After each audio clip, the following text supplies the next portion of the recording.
Everyone, मैं पूजा पेपरचू law faculty. Welcome to filler form. सबसे पहले मैं आपको बता दूं, यदि आप इन ग्रुप से नहीं कनेक्ट हुए हैं, जैसे कि आपका हमारा व्हाट्सएप ग्रुप है, टेलीग्राम ग्रुप है, तो आप कनेक्ट हो सकते हैं।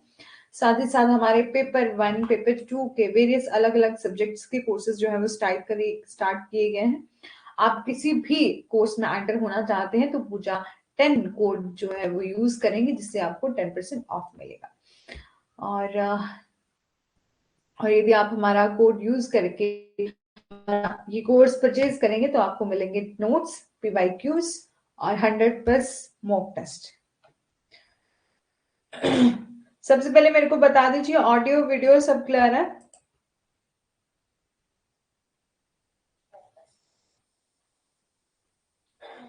सबसे पहले मेरे को बता दीजिए ऑडियो।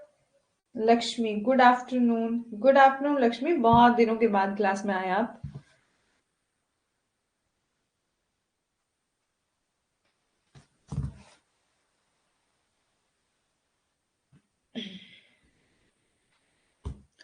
एक दो मिनट वेट कर लेते हैं। वैसे मैं खुद 8 मिनट लेट हूँ, क्योंकि पता नहीं क्या हो रहा था, थोड़ा टेक्निकल इशू आ गया था। मैम यह टाइम से अच्छा टाइम सेट नहीं होता, बट करे भी क्या ना, यदि आपका टाइम जो है, जैसे शाम को भी पेपर 1 का होता है 7 PM पर, और यदि फिर लेट हो जाते हैं तो फिर बाकी बड़ी क्लास। अच्छा, रिकॉर्डिंग क्लासेस देख लेते हैं, कोई बात नहीं, कोई बात नहीं। हाँ, तो रिकॉर्डिंग क्लासेस यदि आप डेली की डेली रिकॉर्डिंग क्लासेस देख लेते हैं तो कोई प्रॉब्लम होगी नहीं आपको, क्योंकि फिर बहुत दिनों के बाद जो रिकॉर्डिंग देखते हैं ना, फिर उनको बहुत प्रॉब्लम होती है एक साथ देखें तो। ठीक है, कोई बात नहीं। तो कल की क्लास में हमने क्या किया था, स्टेट एग्जीक्यूटिव कर लिया था, और साथ ही साथ यूनियन जुडिशरी कर लिया था।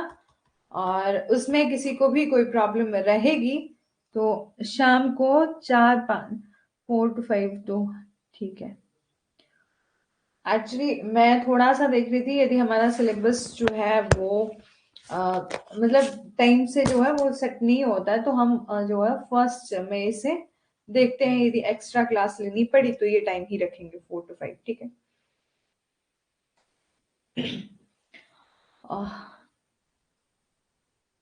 स्टार्ट कर लेते हैं। तो हमने कल की क्लास में क्या किया था, स्टेट एग्जीक्यूटिव और यूनियन जुडिशरी कर लिया था। और किसी ने भी उस वीडियो को नहीं देखा होगा, लास्ट रिकॉर्डिंग को नहीं देखा है, तो देख लीजिएगा जाके। अब बात करते हैं, हमारा ये आज जो है वो लास्ट टॉपिक रहेगा। एक मिनट, एक मिनट। ठीक है। हाँ, हमारा लास्ट टॉपिक रहेगा, एक तो इलेक्शन कमीशन है, कुछ इमरजेंसी के प्रोविजन है, और एक हमारा लास्ट जो है वो हमारा ट्रांजिशनल स्टेट, जो जैसे कि temporary, transitional and special provision, ये है। और आज हमारा कॉन्स्टिट्यूशन लॉ जो है वो कंप्लीट हो जाएगा, फिर हम एडमिनिस्ट्रेटिव लॉ करेंगे। और शायद गुड आफ्टरनून रश्मि, आप भी लेट हो गए, बट कोई बात नहीं, मैं भी लेट हूँ थोड़ी सी। ठीक है, ज्यादा नहीं, 8 मिनट, वो भी थोड़ा सा टेक्निकल इशू होने की वजह से। ठीक है, बात कर लेते हैं आज के फर्स्ट टॉपिक की। तो इलेक्शन कमीशन ऑफ इंडिया, जो आर्टिकल 324 to 329 में दिया गया है, पार्ट 15। ठीक है। जो इलेक्शन कमीशन ऑफ इंडिया है, is an independent constitutional body जो रिस्पॉन्सिबल है for administrative free and fair election system and process of both union and the state election of India. बोला है, जो हमारी इलेक्शन कमीशन ऑफ इंडिया है भारत में, जो कि निर्वाचन आयोग है, जो कि क्या करवाते हैं, इलेक्शन करवाते हैं। बोला है वो एक कॉन्स्टिट्यूशनल बॉडी है और रिस्पॉन्सिबल है, मतलब जिम्मेदार है, किस लिए, कि वो क्या करवाएंगे, free and fair election system से क्या करवाएंगे, इलेक्शन करवाएंगे। बोथ यूनियन के भी और स्टेट के भी, मतलब कि सेंटर और स्टेट दोनों ही गवर्नमेंट के इलेक्शन जो करवाए जाएंगे इस इलेक्शन कमीशन के द्वारा कराए जाएंगे। किसी को भी डाउट होएगा तो साथ साथ में पूछ लीजिएगा। ठीक है। और in order to upload the true spirit of democracy, क्योंकि ये जो है, यदि हम क्या करेंगे, फ्री एंड फेयर इलेक्शन होगा हमारा, ठीक है, और हमारे देश में फ्री एंड फेयर इलेक्शन होंगे, किसी के साथ कोई भेदभाव नहीं होगा, हर किसी को, हर कोई नागरिक जो कि 18 ईयर्स प्लस है, जिसकी एज जो है वो 18 साल हो चुकी है, उसको राइट दिया गया है कि वो वोट डाल सकता है, अपना प्रतिनिधि जो है वो चुन सकता है। यदि हम फ्री एंड फेयर इलेक्शन करवाएंगे तो ये क्या है, हमारे देश में डेमोक्रेसी, चुनाव प्रक्रिया और चुनाव प्रणाली और प्रक्रिया को प्रशासित करने के लिए जिम्मेदार है। ठीक है, एक जिससे हमें पता चलता है कि हमारे देश में क्या है, लोकतांत्रिकरण है, जहां मतलब कि हम लोग अपनी गवर्नमेंट को खुद से चुनते हैं। ठीक है, खुद चुनते हैं, अपनी इच्छा से चुनते हैं, जिस भी पर्सन को हम चाहे उसको वोट डालकर जो है वो चुन सकते हैं। ठीक है, बात करते हैं आर्टिकल 324 टू 329 जो कि डील करता है पावर, फंक्शन, टेन्योर, एलिजिबिलिटी किसकी, इलेक्शन कमीशन की। ठीक है, of the commission and member की, इलेक्शन कमीशन के मेंबर की, और इसके जो जितने भी मेंबर होंगे, जितना भी पूरा हम अभी देखेंगे कि क्या कॉन्स्टिट्यूशन किस तरह से इसका कंपोजिशन होता है। ठीक है, ये दिया गया है पार्ट 15 में, आर्टिकल जो 324 है ऑफ कॉन्स्टिट्यूशन, जो प्रोवाइड करता है independent election commission for the superintendent direction and control of the electoral roll and conduct of the election of India. बोला है कि जो हमारा अनुच्छेद 324 है हमारे इंडियन कॉन्स्टिट्यूशन का, वो प्रोवाइड करता है कि मतदाता सूची और चुनावों के संचालन के अधिक जो भी अधीक्षण है और निर्देशक हैं, ठीक है, सुपरिटेंडेंट्स है, और जो डायरेक्शन करते हैं, ठीक है, एंड कंट्रोल करते हैं वो इलेक्टोरल रोल को और कंडक्ट करते हैं इलेक्शन को इन इंडिया में। ठीक है, यहां तक समझ में आ गया है, तो नेक्स्ट चलते हैं। गुड़िया, लक्ष्मी, रश्मि, सभी को समझ में आ गया। फिर आगे चलते हैं। इलेक्शन कमीशन इस इंडिया में क्या क्या बॉडी है बोले, जो कंडक्ट किया जाता है, conduct the election to parliament का, स्टेट लेजिस्लेचर का, और office of president and vice president. ठीक है, ये हमने पार्लियामेंट को डिस्कस कर लिया है, स्टेट लेजिस्लेचर को डिस्कस किया है, प्रेसिडेंट के बारे में भी देख लिया है, वाइस प्रेसिडेंट के बारे में भी देख लिया है। बोला है चुनाव आयोग एक अखिल भारतीय निकाय है जो कि चुनाव आयोजित करता है, जैसे कि हमारे पार्लियामेंट के, स्टेट लेजिस्लेचर के, ऑफिस ऑफ प्रेसिडेंट और वाइस प्रेसिडेंट। ठीक है, through the inception of the single member body is 1950 to 1989। बोला है कि हालांकि इसकी स्थापना जो है वो 1950 से लेकर 1989 तक और 1990 से लेकर 1993 तक एक एकल सदनीय निकाय था, मतलब therefore once again become a multi member body. उसके बाद क्या बना दिया गया, इसको मल्टी मेंबर बॉडी बना दिया गया, मतलब जिसके बहुत मतलब मेंबर और भी हैं। ठीक है, और has remained to cope with the increased work of the election commission। और इसके साथ यदि उनकी जो है वो संख्या बढ़ा दी गई, बोला है कि इससे पहले क्या था, वो एकल सदनी निकाय था, मतलब एक मेंबर थे उनके, जिसको कि चेयरमैन बोला, मतलब सिर्फ इलेक्शन कमीशन में सिर्फ एक मेंबर ही आते थे, लेकिन बाद में क्या हुआ, उसको मल्टी मेंबर बॉडी बना दिया, मतलब उसके इलेक्शन कमीशन के जो एक मेन मेंबर होंगे, उसके साथ साथ उनके जो है वो अदर मेंबर भी होंगे, जैसे चेयरमैन होगा, फिर अदर जो है जो बाकी मेंबर होंगे। ठीक है, उन सभी को बना दिया, जिसके कारण क्या है, इसकी जिम्मेदारी जो है बढ़ गई। ऑब्जेक्टिव क्या है इलेक्शन कमीशन के बनाने का, क्या ऑब्जेक्टिव है कि हम क्या करेंगे, अपहोल्ड करेंगे spirit of democracy and value enshrined in the constitution की, जो कि भारत के संविधान में निहित लोकतंत्र और मूल्य की भावना को बनाए रखेंगे। ठीक है, और कंडक्ट करवाएंगे फ्री एंड हाँ, और कंडक्ट करवाएंगे फ्री एंड फेयर इलेक्शन। ठीक है, कि इस इलेक्शन कमीशन के आने से क्या होगा, बोला है कि इसका ऑब्जेक्टिव क्या है कि कंडक्ट करवाना है। आप सोचो कि हमने कोई इलेक्शन कमीशन ही नहीं बनाया होता तो ऐसे होना था कि किसी को भी जिम्मेदारी दे दी, ठीक है, मेंबर बना दिया किसी को भी, तो वो इलेक्शन करवाते तो अपनी मर्जी से ही, जो मर्जी, जैसे कि अभी है ना कि बिल्कुल गुप्त मतदान होता है और ईवीएम के माध्यम से होता है, और वहां पर किसी को, दूसरे पर्सन को ये पता नहीं चलता कि इसने वोट किसको डाला है। बोला है तो इसी का मेन पर्पस क्या क्या है कि हम इसके माध्यम से क्या करेंगे, स्पिरिट ऑफ डेमोक्रेसी को लाएंगे और value enshrined in the constitution के, हमारे जो संविधान में मूल्य की भावना को बनाए रखेंगे, और फ्री एंड फेयर इलेक्शन करवाएंगे, स्वतंत्र और निष्पक्ष चुनाव जो है वो करवाएंगे। फिर बोला कि इंश्योर करेंगे participation of all eligible citizen, कि चुनावी प्रक्रिया में सभी पात्र नागरिकों की भागीदारी को सुनिश्चित करेंगे। वो किस तरीके से होगा कि हर कोई पर्सन जो है, जिस पर्सन ने 18 ईयर अपनी एज जो है वो कंप्लीट कर ली है, उसको वोट डालने जो है वो दिया जाएगा। इस तरीके से होगा उसका पार्टिसिपेशन। जितने भी ऑल एलिजिबल सिटीजन है, ऑल एलिजिबल सिटीजन का क्या मतलब है कि सभी लोग जिन्होंने 18 ईयर कंप्लीट कर लिया है उसको क्या है, वोट है, राइट टू वोट, ठीक है, सॉरी राइट है वोट देने का। फिर बोला है टू इंगेज करेंगे with the political parties and all stakeholder in the interest of electoral process. बोला है चुनावी प्रक्रिया के हित में राजनीतिक दलों और सभी हितधारकों के साथ जो है वो जुड़े, और प्रमोट करेंगे अवेयरनेस को अबाउट द इलेक्टोरल प्रोसेस और इलेक्टोरल गवर्नमेंट, कि हम क्या करेंगे, प्रमोट करेंगे, ठीक है, अवेयरनेस मतलब जागरूकता लाएंगे कि आप, हम क्या, अभी तो देखो कितने ज्यादा लोग अवेयर हो चुके हैं, अब तो हर कोई जो है वो वोट डालता है, जिसकी भी एज जो है वो 18 प्लस जो हो चुकी है वो वोट डालने जाता है। लेकिन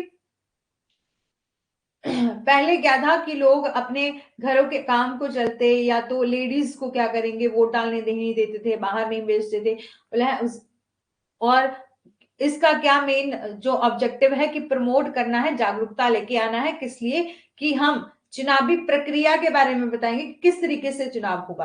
पहले क्या था कि लोग डरते थे कि यदि हमने इस एक पर्सन को वोट डाल दिया, हो सकता है कि दूसरा पर्सन जो है वो होता है ना कि दूसरा पर्सन जो है नाराज हो जाएगा या गुस्सा मान जाएगा कि आपने मेरे को वोट क्यों नहीं डाला, फिर या तो फिर वहां पर लड़ाई झगड़े वाली सिचुएशन हो जाएगी। तो अभी जो है वो इस बारे में बताएंगे, प्रमोट करेंगे अवेयरनेस को कि यदि आप किसी को वोट डालोगे तो किसी दूसरे को पता नहीं चलेगा, क्योंकि हम क्या सिक्रेसी से वोट डालेंगे, गुप्त मतदान होता है जिससे दूसरे पर्सन को कोई पता नहीं चलता, और ना ही कहीं भी लड़ाई झगड़े की कोई वहां स्थिति पैदा होती है। और इलेक्ट्रोल गवर्नेंस के बारे में भी जागरूकता देंगे कि यदि आप खुद किसी प्रतिनिधि को चुनेंगे तो आपकी वजह से, आपके पार्टिसिपेशन से क्या होगा, गवर्नमेंट बनेगी, ठीक है। ये थे क्या कुछ ऑब्जेक्टिव। अब देख लेते हैं कंपोजिशन, कि किस तरीके से इलेक्शन कमीशन ऑफ इंडिया का कंपोजिशन किस तरीके से होता है, किन किन कौन कौन कितने कितने मेंबर होते हैं, ठीक है। बात करते हैं since its inspections inceptions the commission had only the one election commissioner. बोला है इससे पहले क्या था कि सिर्फ क्या था, वन इलेक्शन कमिश्नर था, ठीक है, केवल एक चुनाव आयुक्त होता था पहले, ठीक है। But election commissioner amendment act आया 1989 में, ठीक है। क्या आया, इलेक्शन कमिश्नर अमेंडमेंट एक्ट, चुनाव आयुक्त संशोधन अधिनियम आया, ठीक है। उसके बाद क्या कर दिया, इसको मल्टी मेंबर बॉडी बना दिया गया, बहु सदस्य निकाय बना दिया गया। और अकॉर्डिंग टू द आर्टिकल, हाँ, according to the article 324 of the constitution, जो प्रोवाइड करता है, अच्छा ठीक है, जो प्रोवाइड करता है कॉन्स्टिट्यूशन प्रोवाइड फॉलोइंग प्रोविजन, कि हमारा आर्टिकल 324 जो है वो प्रोवाइड करता है कुछ एक प्रोविजन, किस लिए, in relation with the composition, किस तरीके से, किस प्रकार से इलेक्शन कमीशन का क्या होगा, कंपोजिशन होगा, किस तरीके से इलेक्शन कमीशन जो है वो बनेगा, ठीक है। जहां पर बोला है कि इलेक्शन कमीशन कंसिस्ट करता है एक चीफ इलेक्शन कमिश्नर, कि इसका क्या होगा, पहले तो बोल दिया कि चीफ इलेक्शन कमिश्नर होगा, जैसे कि क्या बोलते हैं, मुख्य चुनाव आयुक्त होगा, और इतनी संख्या में अन्य चुनाव आयुक्त होते हैं जो राष्ट्रपति द्वारा निर्धारित किए जाते हैं। एंड एक तो बोल दिया कि चीफ इलेक्शन कमिश्नर होगा, और सच number of other election commissioner, ठीक है, और कुछ अन्य चुनाव आयुक्त होंगे जो कि किसके द्वारा डिसाइड किए जाएंगे, डिटरमाइन किए जाएंगे, प्रेसिडेंट के द्वारा, ठीक है, प्रेसिडेंट के द्वारा। और फिर बोला कि द प्रेसिडेंट जो होंगे वो अपॉइंट करेंगे chief election commissioner and election commissioners, ठीक है, कि प्रेसिडेंट राष्ट्रपति जी ही क्या करेंगे, मुख्य चुनाव आयुक्त और चुनाव आयुक्तों की नियुक्ति करेंगे, ठीक है। और चीफ इलेक्शन कमिश्नर एक्ट करेंगे as a chairman of election commissioner, ठीक है। जो चीफ इलेक्शन कमिश्नर होंगे, मतलब सबसे जो चीफ होंगे, मुख्य होंगे, वो एक्ट करेंगे चेयरमैन के रूप में, ठीक है, chairman of election commissioner when other election commissioner are appointed, जब अदर इलेक्शन कमिश्नर जो है वो अपॉइंट किए जाएंगे, ठीक है। यहां तक आपको समझ में आ गया है। तो आगे चलते हैं। जो प्रेसिडेंट है वो ऑल्सो अपॉइंट करेंगे रीजनल कमिश्नर, ठीक है। रीजनल कमिश्नर को क्या बोलते हैं, क्षेत्रीय आयुक्तों की नियुक्ति जो है वो करेंगे after consultation with the election commissioner. बोला है पहले तो क्या किया जाएगा, एक इलेक्शन कमिश्नर चुन दिया जाएगा, किसके द्वारा, प्रेसिडेंट के द्वारा, ठीक है, मतलब चीफ इलेक्शन कमिश्नर। और जब वो बाकी के इलेक्शन कमिश्नर की जो है वो नियुक्ति करेंगे, तो वो किसके किस जब प्रेसिडेंट के साथ कौन होंगे, तब आएंगे चेयरमैन ऑफ इलेक्शन कमिश्नर, जिनको कि चीफ इलेक्शन कमिश्नर कहा जाता है, ठीक है। ये अपॉइंट करेंगे हमारे प्रेसिडेंट साहब के साथ। बोला है प्रेसिडेंट जो है, जो अदर एनी जो ऑल्सो अपॉइंट करेंगे रीजनल कमिश्नर, किसकी कंसल्टेशन से, किसकी सलाह से करेंगे, किसके परामर्श से करेंगे, तो विद द इलेक्शन कमीशन के से करेंगे, ठीक है। फिर बोला condition of service and tenure of office of the election commissioner and the regional commissioner shall be determined by the president. और उन्होंने कब तक काम करना है, कब तक उनकी सर्विस रहेगी, कब जो है वो उनका जो ऑफिस टाइम पीरियड है, ठीक है, टेन्योर ऑफ ऑफिस जो है, मतलब कब जो है उनको रिटायर कर दिया जाएगा, ये सब कौन डिसाइड करेंगे, हमारे प्रेसिडेंट ऑफ इंडिया करेंगे, ठीक है। और chief election commissioner and 2 other election commissioner enjoy the some status and receive the salary and park as available as a judge। बोला है जो चीफ इलेक्शन कमिश्नर होंगे, ठीक है, मतलब जो पहले होंगे मुख्य, जो चीफ इलेक्शन जो चीफ है वो, और उसके साथ अलग 2 अदर चीफ दो अलग क्या होंगे, इलेक्शन कमिश्नर होंगे, वो एंजॉय करेंगे कुछ स्पेशल स्टेटस और रिसीव करेंगे हाई सैलरी, किसके बराबर, जज ऑफ द सुप्रीम कोर्ट के बराबर, ठीक है। और chief election commissioner and 2 election commissioner, ठीक है, जो चीफ इलेक्शन कमिश्नर होंगे और अदर जो 2 इलेक्शन कमिश्नर होंगे, वो उनके पास इक्वल पावर होगी to take the decision relating to the election, की यदि उनको डिसीजन लेना होएगा इलेक्शन से रिलेटेड, तो उनको क्या होगी, समान पावर होगी, ठीक है। In case of the difference of the portion amongst, एक मिनट, ठीक है, और इनके सीधी डिफरेंस हो उनके ओपिनियन में among the chief election commissioner and 2 other election commissioner, then matter जो है वो डिसाइड किया जाएगा कमीशन बाय द मेजॉरिटी। यहां तक समझ में आ गया है रश्मि, लक्ष्मी? शायद आप दोनों ही हैं क्लास में, अभी तो क्लास में 5 मेंबर थे, बट आई डोंट नो कि वो क्लास छोड़ के चले गए या क्या हुआ, बट कोई बात नहीं, आपको समझ में आ गया है तो बता दीजिए, ठीक है, जो भी इस टाइम कनेक्ट है, ठीक है।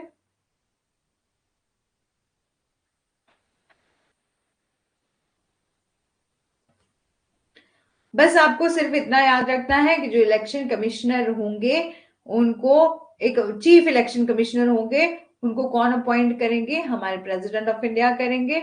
और जो चीफ इलेक्शन कमिश्नर होंगे और अदर 2 इलेक्शन कमिश्नर होंगे, ठीक है, उनको की बहुत ज्यादा पावर दी जाएगी, किसके बराबर, कि हमारे जज ऑफ द सुप्रीम कोर्ट के बराबर जो है वो उनको सैलरी दी जाएगी और इक्वल पावर रहेगी, चाहे आप चीफ इलेक्शन कमिश्नर की बात कर लीजिए, 2 अदर इलेक्शन कमिश्नर की बात कर लीजिए, और उनको क्या दी जाएगी, इक्वल पावर दी जाएगी डिसीजन ले। पूनम आए आज, यानी कि पूनम और लक्ष्मी है क्लास में, ठीक है। हाँ, और in case of the difference of opinion, Poonam आप बाकी वाली क्लासेस को भी देख रहे हैं, जब आप जो है वो क्लास अटेंड नहीं करते तो रिकॉर्डिंग देख लेते हैं ना। और इन केस जब भी बोला है कि उनके बीच में कोई डिफरेंस आ जाए ओपिनियन में, तो किस तरीके से डिसाइड होएगा, मेजॉरिटी से डिसाइड होगा, ठीक है। बात करते हैं duty and function of the election commission of India क्या है, बोला है the power and the function of election commission of India. Election commission are maintained below, will determine the territorial area and the electoral constituency in accordance with the delimitation commission act। बोला है जो भी हमारा चुनाव बोला, चुनाव आयोग की कुछ शक्तियां हैं और उनके कार्य हैं जो दिए गए हैं, जैसे कि परिसीमन आयोग अधिनियम, जो हमारा डिलिमिटेशन कमीशन एक्ट है, उसके अनुसार चुनावी निर्वाचन क्षेत्र के क्षेत्रीय क्षेत्र का निर्धारण करता है। जो इलेक्शन कमीशन है वो क्या डिसाइड करता है, टेरिटोरियल एरिया कि ये जो इस स्टेट में कितनी, जैसे आप देखते हैं कि आपके ही स्टेट्स में क्या होता है कि आपके एरिया के जो एमएलए होंगे उनका एरिया इतना है, मतलब आपकी डिस्ट्रिक्ट में ही कितने एमएलए होंगे, 3 से 4 एमएलए होंगे, तो उनकी कंस्टिट्यूएंसी कौन डिसाइड करेंगे, इलेक्शन कमीशन ऑफ इंडिया करेंगे, इलेक्शन कमीशन करेंगे, ठीक है।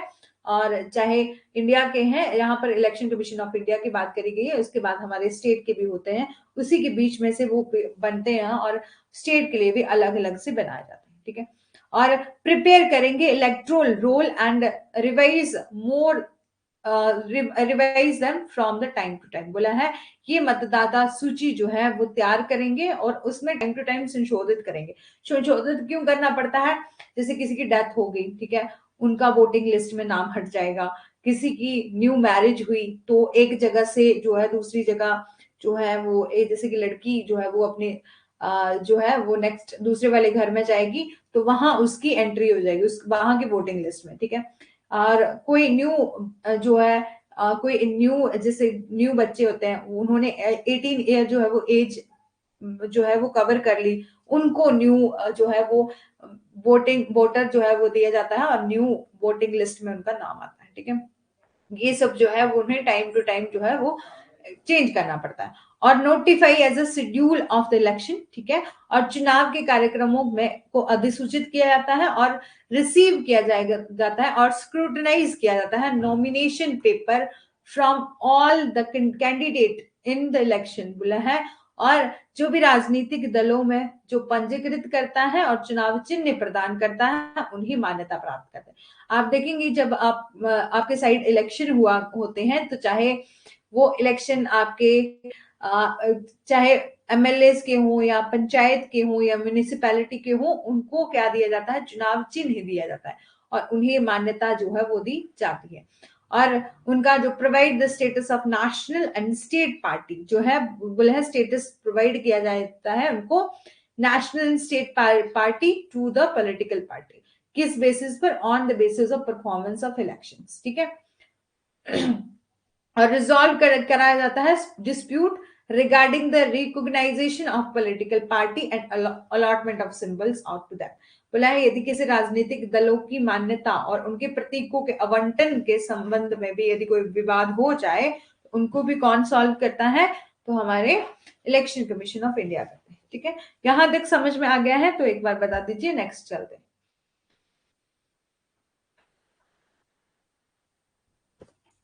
फिर बोला है लक्ष्मी, आप है क्लास में, लक्ष्मी पूनम जो भी है तो बता दीजिए कि समझ में आ गया। तो नेक्स्ट चलते हैं, appoint officer to inquire into the dispute, यदि चुनावी व्यवस्था में ऐसा हो।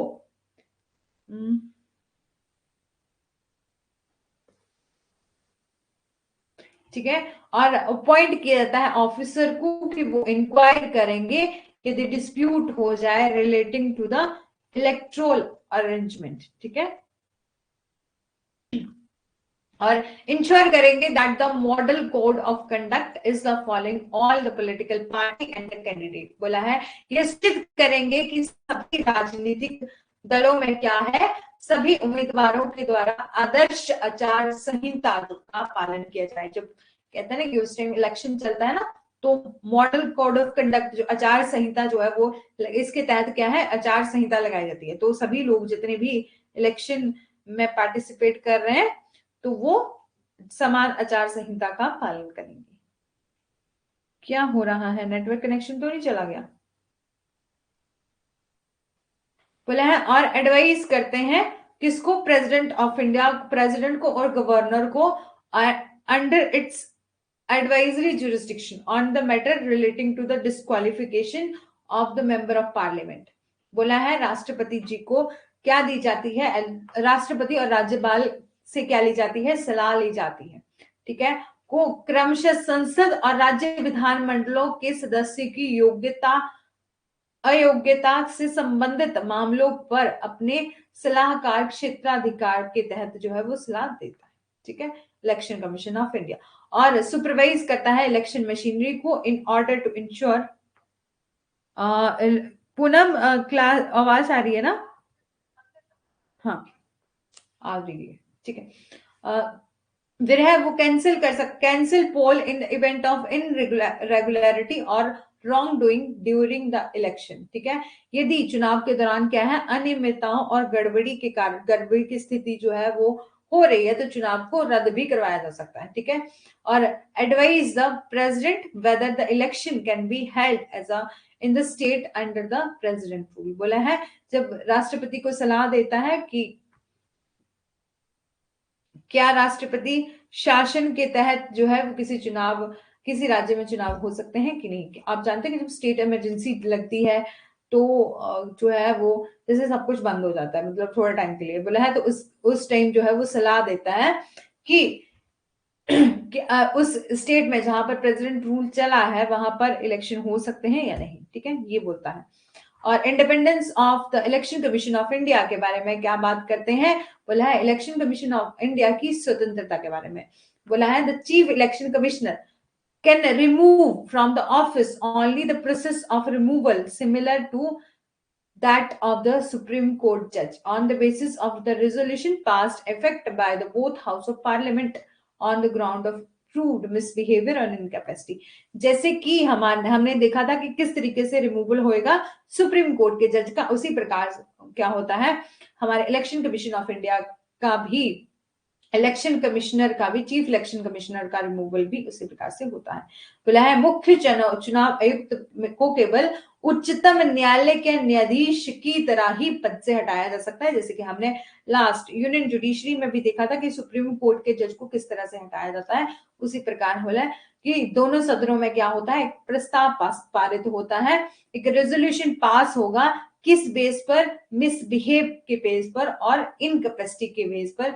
यदि जो है वो रेजोल्यूशन पास हो जाता है तो उसको हटा दिया जाता है। और service condition of the election commissioner cannot be varied to disadvantages after his appointment। बोला है मुख्य चुनाव आयुक्त की सेवा शर्तों को उनकी नियुक्ति के बाद उनके नुकसान के लिए अलग नहीं किया जा सकता, ठीक है, कि उन जो सर्विस कंडीशन है ऑफ द इलेक्शन कमिश्नर है उनको वेरिड नहीं किया जाएगा to his advantages after his appointment, ठीक है। और एनी अदर इलेक्शन कमिश्नर, ठीक है, और रीजनल कमिश्नर, चाहे वो बोला है मुख्य चुनाव आयुक्त हो या इसके अलावा अन्य चुनाव आयुक्त हो या क्षेत्रीय चुनाव आयुक्त हो, को पद से नहीं हटाया जा सकता एक्सेप्ट रिकमेंडेड करे यदि चीफ इलेक्शन कमिश्नर, ठीक है। यहां तक समझ में आ गया है। तो बात करते हैं कुछ लिमिटेशन एंड फ्लॉज की। तो कॉन्स्टिट्यूशन हैज नो प्रेस्क्राइब्ड, आप देखते हैं कि हमारे कॉन्स्टिट्यूशन में क्या क्या चीजें दी गई हैं। तो हमारे कॉन्स्टिट्यूशन में बोला है कि ये प्रेस्क्राइब्ड नहीं किया गया है कि क्या क्वालिफिकेशन होगी, नॉट प्रेस्क्राइब द क्वालिफिकेशन किसकी, जो कमिश्नर चीफ इलेक्शन कमिश्नर होएगा उसके बारे में कोई क्वालिफिकेशन नहीं दी गई है, कि लीगल क्वालिफिकेशन नहीं दी गई है, एजुकेशन क्वालिफिकेशन नहीं दी है, एडमिनिस्ट्रेटिव और जुडिशियल कोई भी क्वालिफिकेशन जो है वो नहीं दी गई है of the member of election commission, कि वहां पर ये नहीं दिया गया कि एक चीफ इलेक्शन कमिश्नर की ये योग्यता होएगी, ये क्वालिफिकेशन होएगी और अन्य जो मेंबर होंगे उनकी क्या क्वालिफिकेशन होगी, ठीक है, वो नहीं दिया गया है। अब बात करते हैं जो हमारा कॉन्स्टिट्यूशन है has no specified the term of the member, जिसमें कि स्पेसिफाई नहीं किया गया है, सिर्फ इतना बोल दिया गया है, जहां हमने अभी भी देखा ना, इतना बोल दिया कि वो जब तक रहेंगे जब तक प्रेसिडेंट ऑफ इंडिया जो है वो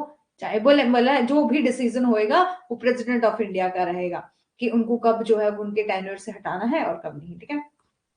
Constitution has no barred retiring election commissioner from any further appointment by the government। बोला है संविधान में जो भी रिटायर हो चुके हैं, मतलब जो इलेक्शन कमिश्नर होंगे वो रिटायर हो जाएंगे, को सरकार द्वारा किसी और को नियुक्ति से वंचित नहीं किया गया है, ठीक है। बात करते हैं हमारे बोला over the air influence of money and criminal element of politics, ठीक है।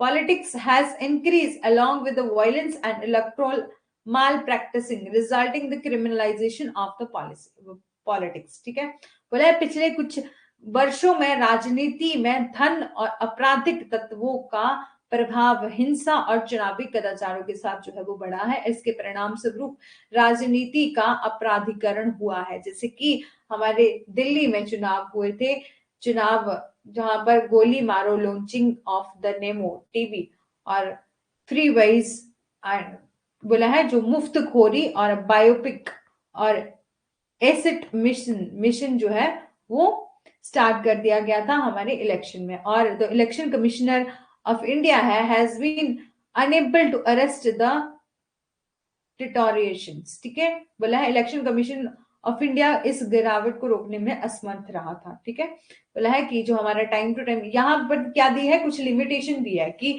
क्या कुछ लिमिटेड जो डिसाइड नहीं किया गया है हमारे कॉन्स्टिट्यूशन में, क्या कुछ प्रावधान नहीं दिए।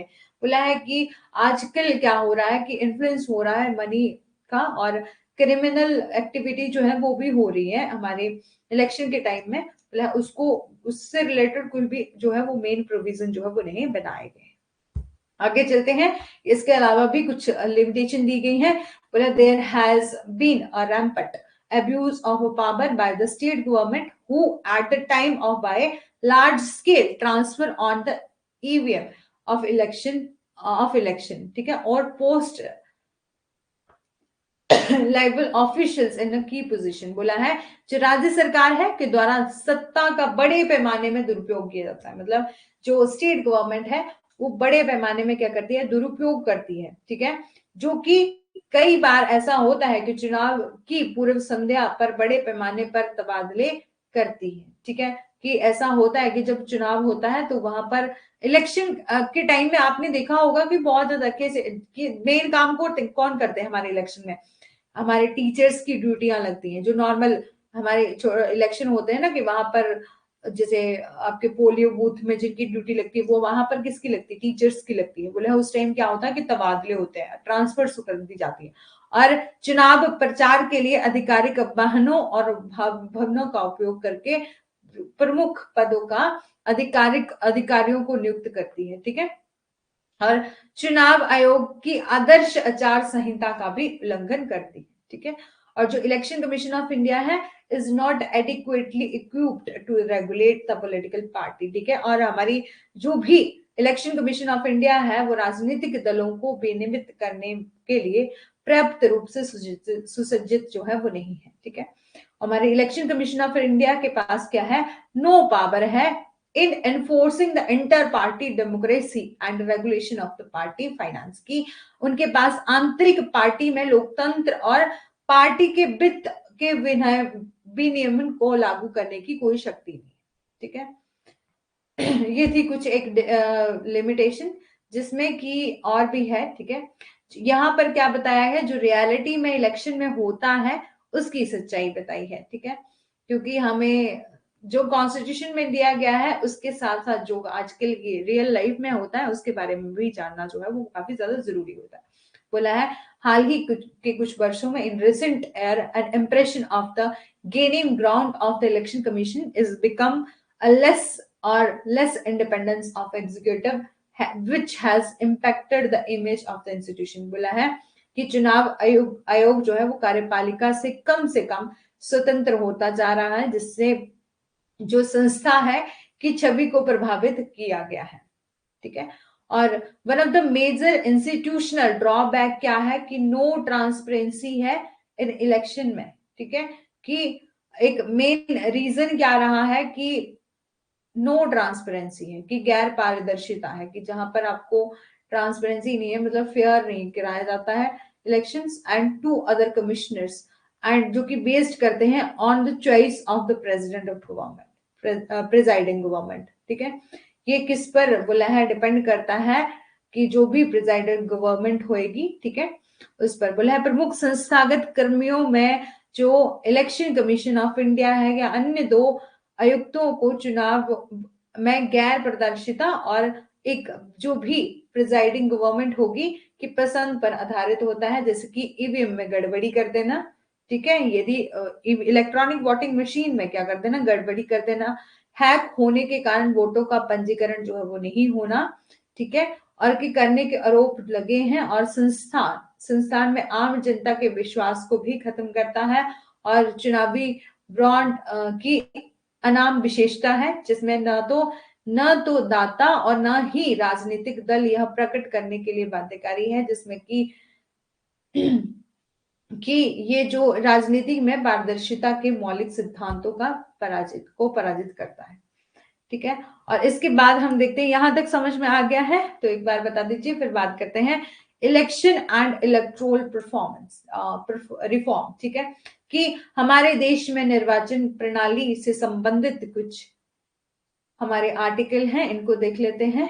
तो article 324 to 329 of the part 5 जो डील करता है electoral system on the country, article 324 जो प्रोवाइड करता है इंडिपेंडेंट इलेक्शन कमिश्नर, ठीक है, स्वतंत्र चुनावी निर्वाचन आयोग का प्रावधान है। ठीक है, वहां पर बोला है कि there is a one general electoral rule, कि एक चुनावी भूमिका का उपकेंद्र प्रत्येक क्षेत्र में क्या होगा, निर्वाचन क्षेत्र के लिए एक सामान्य मतदाता सूची होती है। ठीक है, कि आर्टिकल 324 जो है वो पहले तो बात करता है इलेक्ट्रोल सिस्टम की ऑफ अवर कंट्री में, और फिर बोला है कि इंडिपेंडेंस होगा, मतलब स्वतंत्र होगा इलेक्शन कमिश्नर। ठीक है, और फिर बोला है कि वन जनरल इलेक्ट्रोल रोल होगा हर एक टेरिटरी, मतलब एक एरिया डिसाइड कर दिया, जैसे कि एक कॉन्स्टिट्यूएंसी में क्या होता है, पूरी मतदाता सूची होती है।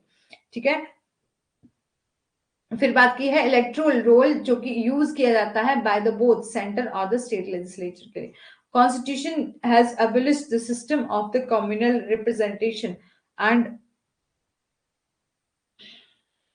ठीक है, communal representation and separate electorals. बोला है कॉन्स्टिट्यूशन जो संविधान में क्या है, सांप्रदायिक प्रतिनिधित्व एवं प्रत्येक निर्वाचन मंडल की व्यवस्था को समाप्त कर दिया गया है। हमारे कॉन्स्टिट्यूशन के accorded equality of to every citizen in the matter of electoral franchise. Electoral franchise का क्या मतलब होता है, जहां हमने silent feature of the constitution भी देखा था, वहां पर भी हमने देखा कि हर एक पर्सन जो कि अडल्ट हो चुका है, 18+ जो है वो हो चुका है, उसको क्या है, राइट है वोट डालने का। ठीक है, इलेक्शन डन करवाए जाते हैं on the basis of the adult franchise. ठीक है, 61st अमेंडमेंट हुई थी, अमेंडमेंट एक्ट आया था 1988 में, वहां पर रिड्यूस किया गया था जो हमारी वोटिंग की एज थी 21 to 18। ठीक है, ये क्या कुछ प्रोविजन थे, यहाँ पर सबको समझ में आ गया है। कंडीशन ऑफ वोट क्या होती है, पहले तो क्या है, वोट क्या होना चाहिए, सिटीजन ऑफ इंडिया होना चाहिए, 18 ईयर ऑफ एज होनी चाहिए, और शुड नॉट बी डिस्क्वाली, और उस पर्सन को डिस्क्वालीफाई जो है वो नहीं घोषित किया गया है, non residence, non unsound mind, और क्राइम और करप्ट ऑफ इलीगल प्रैक्टिस। ठीक है,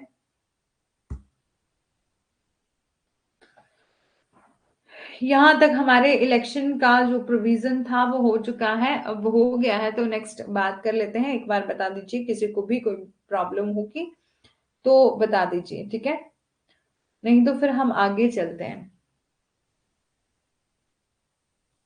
कहीं भी किसी को डाउट रह गया है तो बता दीजिए।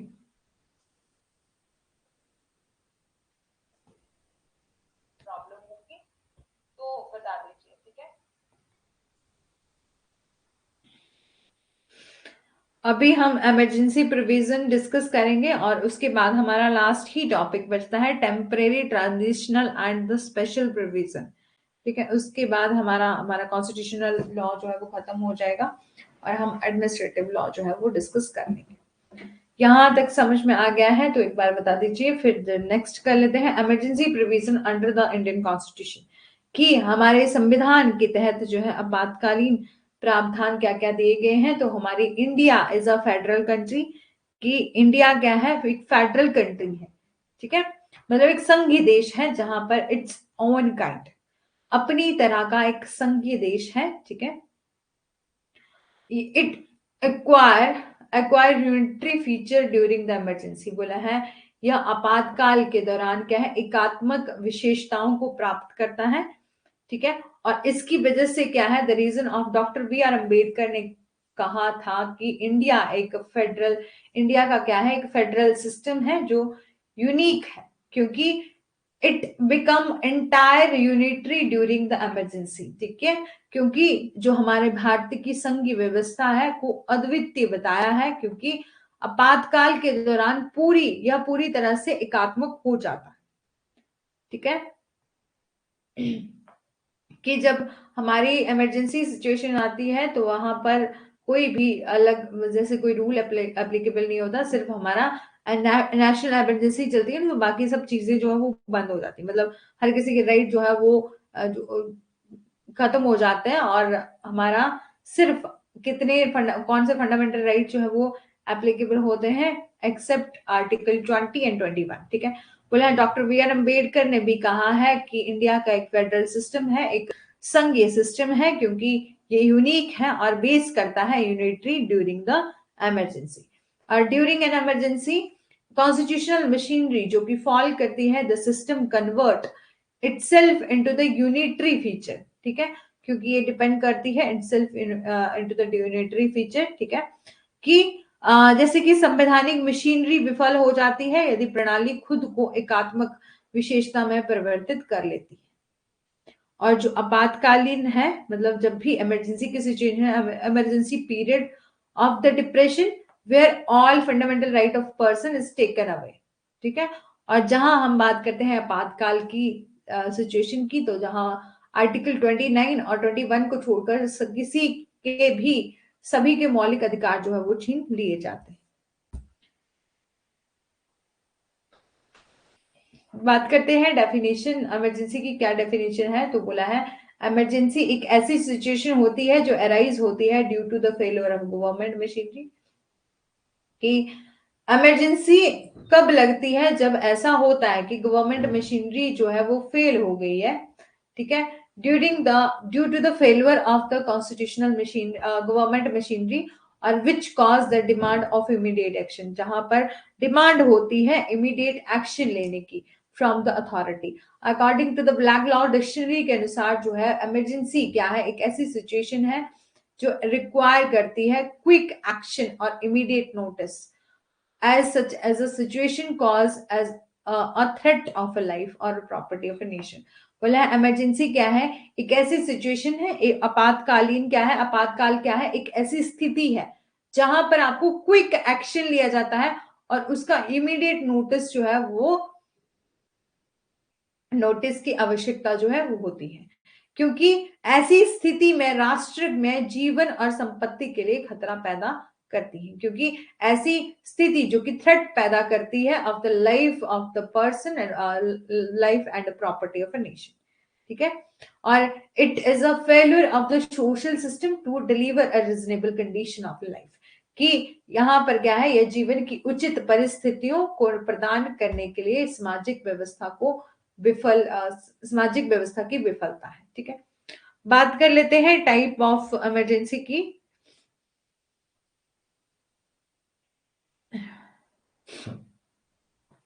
बता दीजिए करें यदि आप क्लास में हैं और क्लास को सुन रहे हैं, तो यदि आपको समझ में आ रहा है तो एक बार बता दीजिए करें, जिससे मेरे को पता चल जाएगा, फिर हम आगे जो है वो नेक्स्ट कर लेंगे। टाइप ऑफ इमरजेंसी की बात करते हैं तो हमारा पार्ट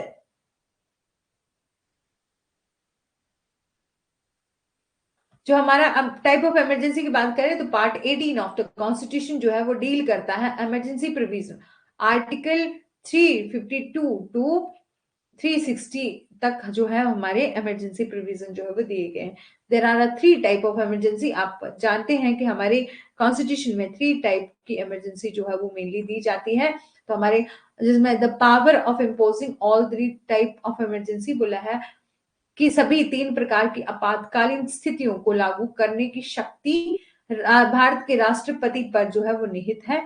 और आपातकाल के अवधारणा जो है वो जर्मनी से ली गई है, और इमरजेंसी के प्रोविजन जो है वो बोरो किए गए हैं बेमार कॉन्स्टिट्यूशन ऑफ द जर्मनी। ठीक है, और ये जो है वो इमरजेंसी किस प्रकार से है, हमारे 3 प्रोविजन जो है वो दिए हैं। Article 352 national emergency, article 356 two and presidential rule, article 350 sorry 360, जहां पर फाइनेंशियल इमरजेंसी की बात की गई है। बात करते हैं ground of the proclamation of emergency, ठीक है, कि क्या कुछ ग्राउंड है प्रोक्लेम करने के, इमरजेंसी कोई घोषणा करने के। तो हमारा नेशनल इमरजेंसी, राष्ट्रीय आपातकालीन आपातकाल कब लगता है? Ground of proclamation of emergency क्या है? वॉर की स्थिति, कि यदि ऐसी स्थिति पैदा हो गई है, युद्ध की स्थिति पैदा हो गई, जहां पर वन कंट्री डिक्लेयर करती है कुछ formal war against India, there is a violent struggle using the armed forces and the president of India may impose the national emergency। बोला है जब कोई देश जो है वो भारत के खिलाफ औपचारिक युद्ध की घोषणा करता है और सशस्त्र बलों का प्रयोग करके उसे एक हिंसक संघर्ष दिलवाता है, मतलब सशस्त्र बलों का प्रयोग कर रहा है, मतलब ऐसा हो रहा है कि जहां पर युद्ध की स्थिति पैदा होगी, ठीक है, देश जो है वो आपस में ही जो लड़ रहे हैं, कि फॉर्मल वॉर स्टार्ट हो जाती है against India and other nation के साथ, वहां पर वायलेंट स्ट्रगल यूज हो रहा है आर्म्ड फोर्सेस से, ठीक है, सशस्त्र बलों का प्रयोग जो है करके हिंसा जो है संघर्ष हो रहा है, तो भारत का राष्ट्रपति जो है वो प्रेसिडेंट ऑफ इंडिया है, वो क्या करते हैं? इमरजेंसी को इम्पोज कर देते हैं, नेशनल इमरजेंसी को। और साथ ही साथ यदि पहले वॉर हो गया और साथ ही साथ है एक्सटर्नल एग्रेशन, ठीक है, बाहरी आक्रमण हो गया, कि व्हेन वन कंट्री जो है वो अटैक करती है दूसरी कंट्री के साथ, ऐसा होता है कि एक कंट्री ने क्या कर दिया? अटैक कर दिया किस पर? हमारे इंडिया पर, and without any formal declaration of war, कि कोई भी फॉर्मल डिक्लेरेशन जो है वो नहीं करी, औपचारिक घोषणा किए बिना जो है वो अन्य देश ने हमला कर दिया, और इट इज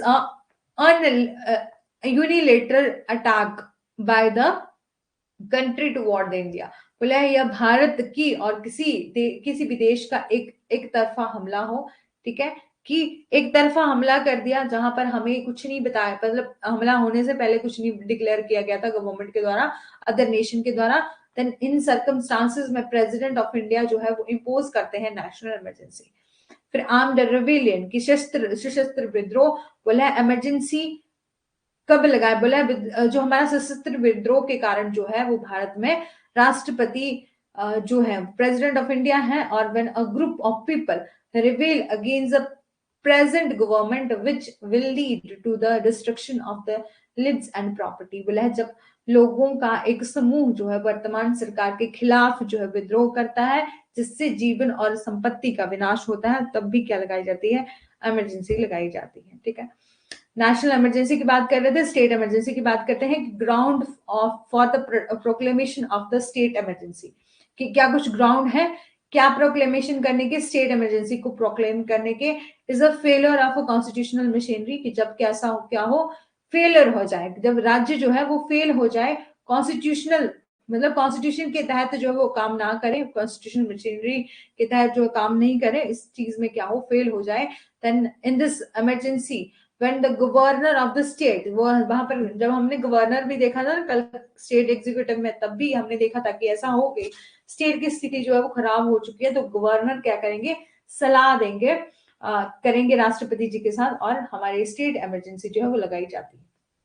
और governor of the state is satisfied the state is not functioning in accordance with the constitutional provision, then he may write a report to the president of India।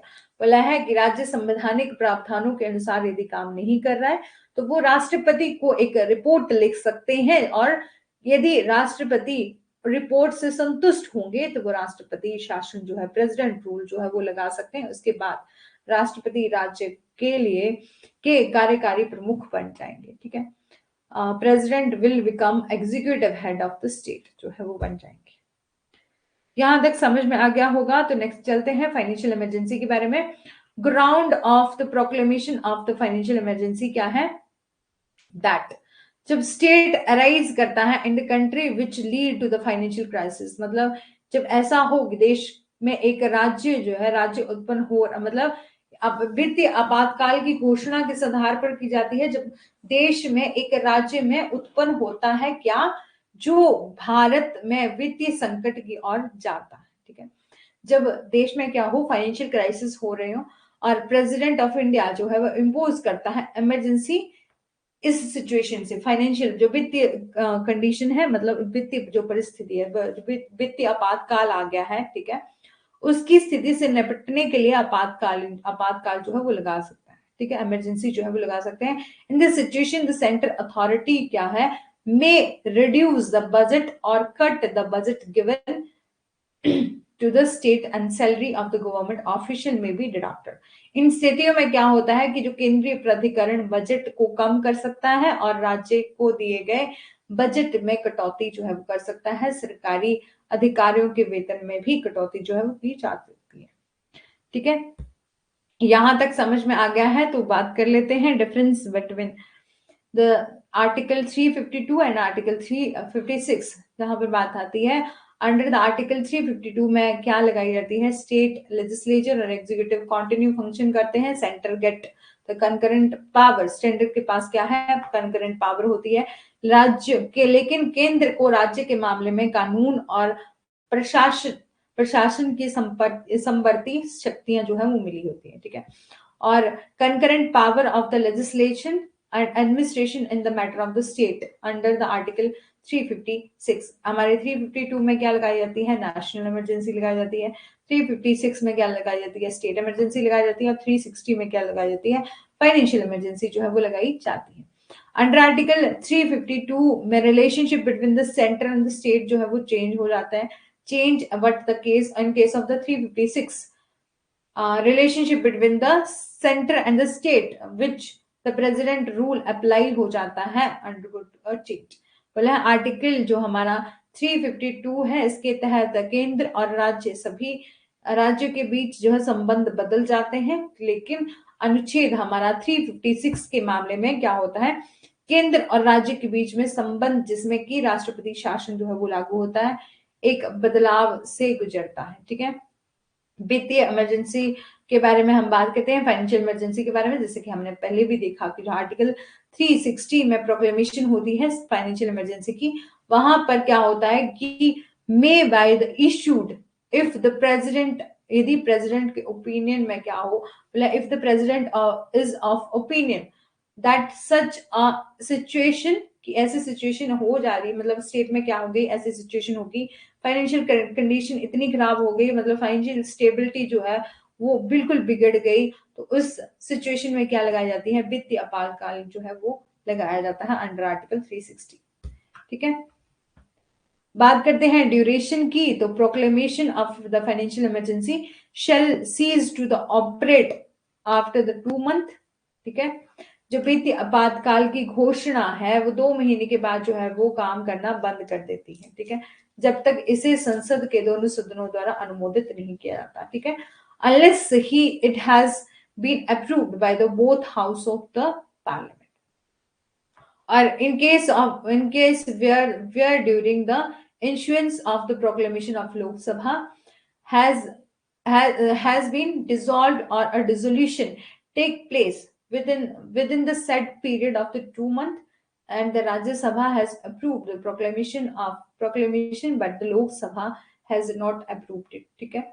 बात करते हैं कि हमारी, पहले तो बोला कि फाइनेंशियल जो इमरजेंसी है वो 2 मंथ के बाद जो है वो काम करना बंद कर देती है, और तब तक जब तक कि इसे संसद के दोनों सदनों द्वारा अनुमोदित नहीं किया जाता, ऐसे मामले में जहां उद्घोषणा जारी करने के दौरान जो है लोकसभा भंग कर दी गई है। भंग मैंने आपको बताया था कि लोकसभा क्यों डिसॉल्व कर दी जाती है, या तो इलेक्शन का टाइम हो गया, या तो जो प्रेसिडेंट है उन्होंने लोकसभा को भंग कर दिया, ठीक है, या विघटन 2 महीने की उक्त अवधि के भीतर किया गया है और राज्यसभा में उद्घोषणा जो है अनुमोदित करता है, लेकिन जो लोकसभा है ने इसे अनुमोदित नहीं किया है, फिर ऐसी घोषणा तब तक लागू नहीं होगी जब तक कि 30 दिनों की समाप्ति से पहले लोकसभा घोषणा को अनुमोदित करने वाला प्रस्ताव जो है वो पारित नहीं करते।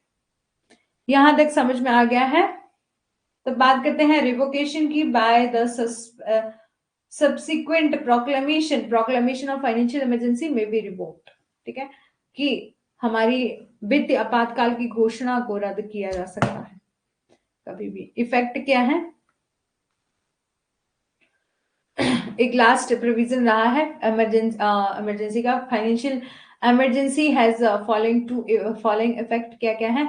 Executive authority of the union shall give direction of the state regarding the maintenance of financial stability. ठीक है, जो संघ है, संघ का कार्यकारी प्राधिकारी जो है, द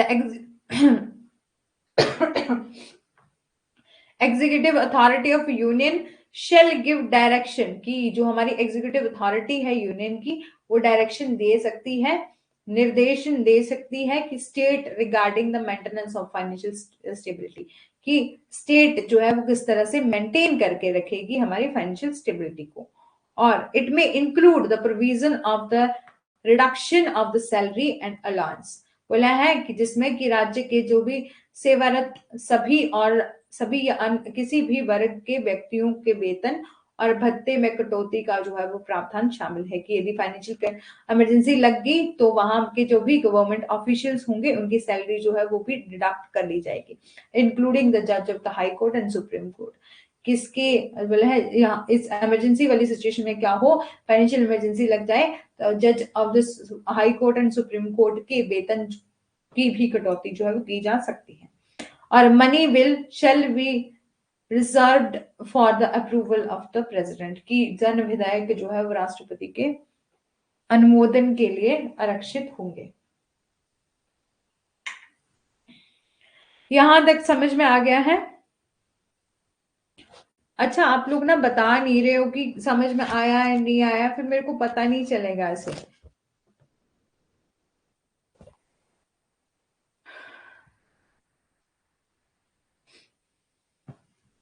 तो हमारा लास्ट प्रोविजन है, इसको डिस्कस कर लेते हैं, कि हमारा temporary power of the parliament to make a law, ठीक है, जो कि हमारा लास्ट प्रोविजन है कॉन्स्टिट्यूशन लॉ का, temporary, transitional and special provision. ठीक है, इसकी बात कर लेते हैं। तो हमारे पास बोला है टेम्परेरी पावर दी गई है पार्लियामेंट को, कि वो क्या करेंगी, लॉ बनाएंगी, किस रिस्पेक्ट में, सर्टन अदर मैटर जो कि स्टेट लिस्ट में है, ठीक है, as they were matter in concurrent list, की पार्लियामेंट को यहाँ पर क्या दी गई है, temporary parliament sorry temporary power दी गई है, कि संसद को क्या दी गई है, कुछ एक अस्थाई शक्ति दी गई है, जैसे कि संवर्ती सूची के मामले हो, ठीक है, जैसे कि आपके कंकरेंट लिस्ट के मामले हो, या तो हमारे स्टेट लिस्ट के मामले हो, जहां पर आपको आपके पार्लियामेंट को संसद को राज्य सूची के जो मामले होते हैं उसके संबंध में कानून बनाने की अस्थायी शक्ति जो है वो दे दी गई है, जैसे कि संपत्ति सूची में जो शामिल है। ठीक है, बाबर बात करेंगे not with standing anything of the constitution, की यह संविधान में किसी बात के होते हुए भी संसद को एक संविधान के प्रारंभ में 5 वर्ष की अवधि के दौरान निम्नलिखित मामलों के संबंध में कानून बनाने की शक्ति होगी।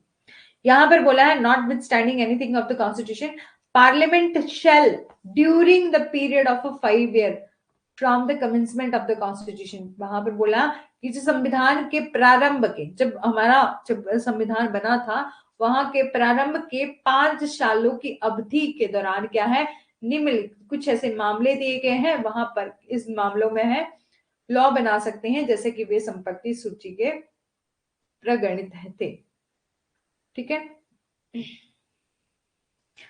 कौन कौन से मामले हैं, trade and commerce with in a state, ठीक है, कि कोई भी राज्य के भीतर व्यापार और वाणिज्य से रिलेटेड, और हमारा supply of and distribution of cotton है, और वुलन टेक्सटाइल है, of the raw cotton including the ginning cotton और द अनगिन्ड कॉटन ऑफ कपास। बोला है जो भी राज्य के भीतर जितने भी व्यापार और वाणिज्य के मामले हैं, और कपास और ऊनी वस्त्रों जैसे कि कच्चे कपास, ठीक है, और बिना कपास के, कपास सहित, कपास के बीज हो गए, कागज हो गए जैसे कि अखबारी कागज सहित, ठीक है, और अन्य खाद्य सामग्री होगी, ठीक है, अन्य जो including the oil seeds and oil, ठीक है, फूड स्टफ जितने भी हो गए, और पशुओं का चारा हो गया, पशु चारा, कैटल फोडर जो है, जो इंक्लूड करता है आपका ऑयल, केक्स एंड अदर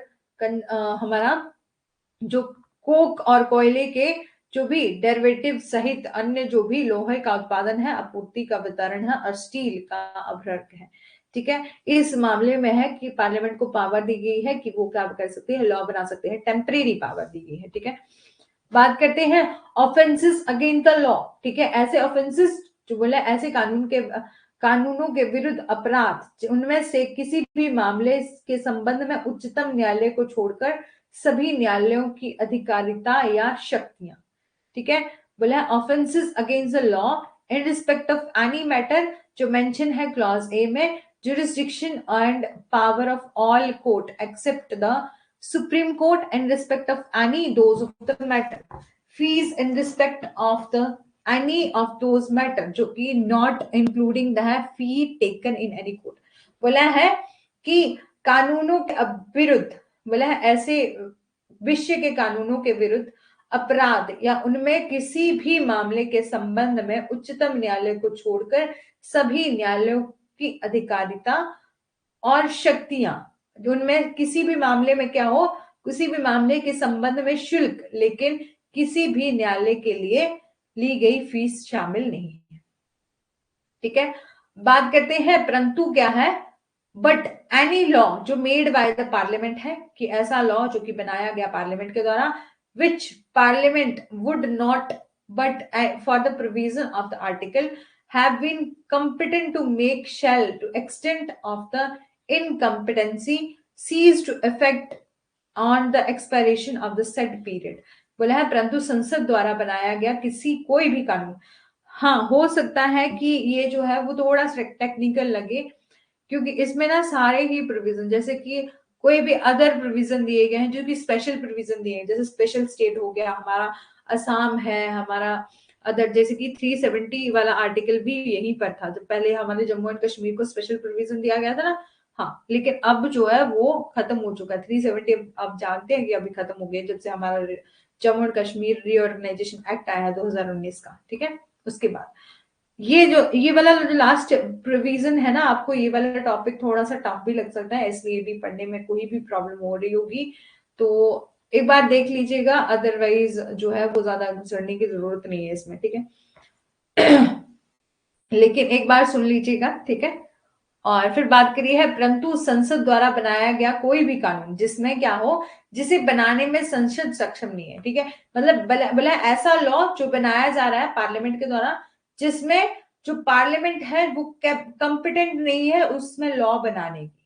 ठीक है, और to extend the incompetency cease to have effect and expiration of the said period except the in respect thing done or omitted to be done before the expiration of therefore। ठीक है, और बोला है कि जहां पर जो पार्लियामेंट है वो सक्षम नहीं है, असक्षम की सीमा तक उक्त अवधि की समाप्ति पर जो है प्रभाव नहीं डालेगी, इसके सिवाय इसके लिए इसके कि उसकी समाप्ति से पहले किए गए या छोड़े जाने वाले कार्य को छोड़ दिया गया। ठीक है, हमारे 370 में आप जानते हैं कि हमारे कुछ प्रोविजन दिए गए थे, जैसे कि temporary provision with respect of the state of Jammu and Kashmir, जहां पर कुछ स्पेशल प्रोविजन दिए थे जम्मू एंड कश्मीर को। इसको कि मेरे को लगता है कि हमें पढ़ने की जरूरत नहीं है, बट इतना पता होना चाहिए कि हमारा ये 370 जो है वो खत्म हो चुकी है जब से हमारा आया है कौन सा act, Jammu and Kashmir 2019 reorganisation act आया है। ठीक है, जिसमें कि क्या कुछ प्रोविजन थे कि the provision of article 238 shall not apply the relation with the state of Jammu and Kashmir. ठीक है, इसको हम नहीं पढ़ेंगे, यदि आप पढ़ना चाहते हैं तो आपको नोट्स जो है वो दे दिए जाएंगे, वो आप वहां से आप पढ़ लीजिएगा। ठीक है, बात करते हैं आर्टिकल 371 में, वहां पर बात की है special provision with respect of the state of the, एक मिनट,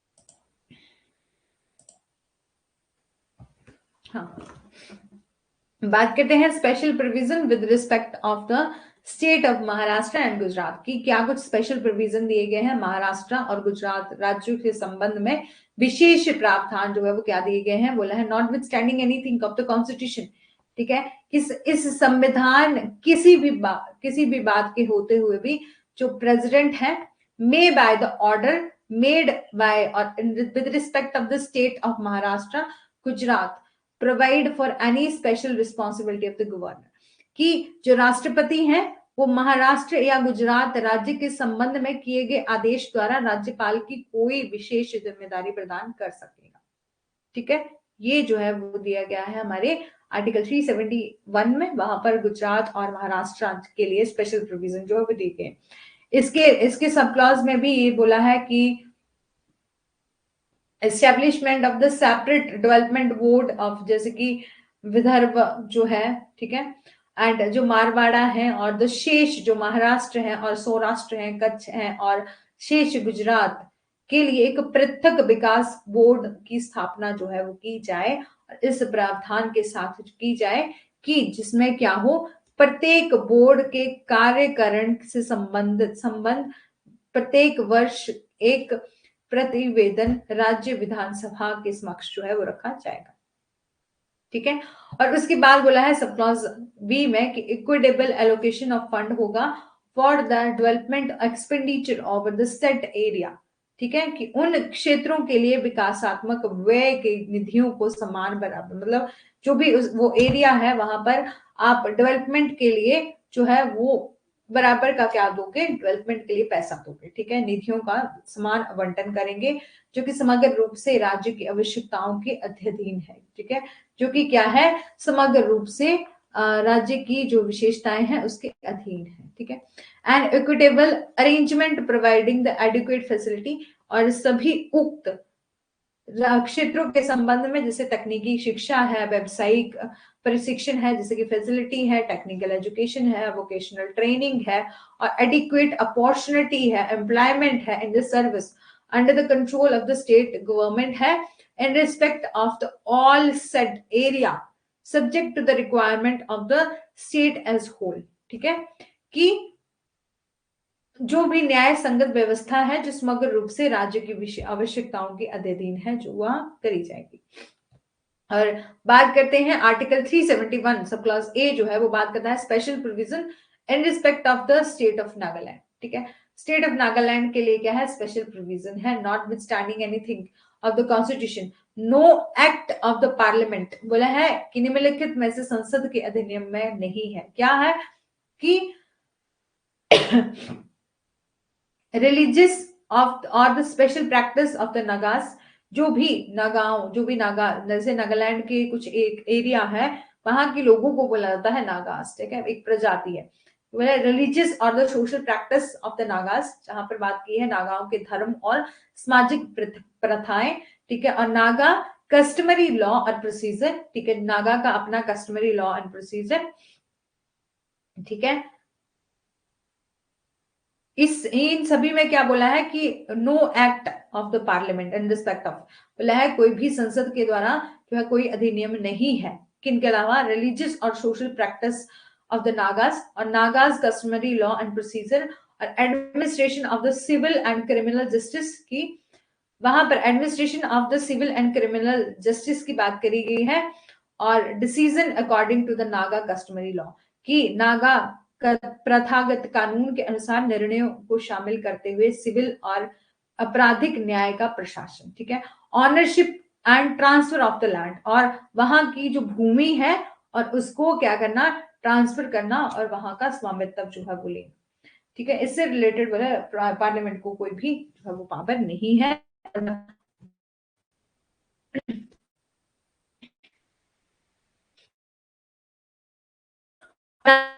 राज्य पर लागू होगा जब तक कि नागालैंड की विधानसभा यह संकल्प द्वारा निर्णय कर नहीं लेती, कि कोई भी प्रोविजन बोला है कि जो भी कोई भी पार्लियामेंट के द्वारा इन रिस्पेक्ट ऑफ दिस एक्ट जो है वो अधिनियम बनाया गया है वो तब तक जो है वो इन पर लागू नहीं होगा जब तक कि जो नागालैंड की अपनी विधानसभा है वहां पर उसका जो है वो निर्णय नहीं लिया जाता।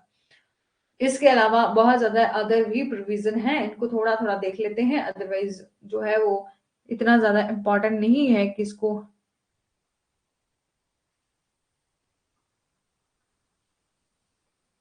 ठीक है।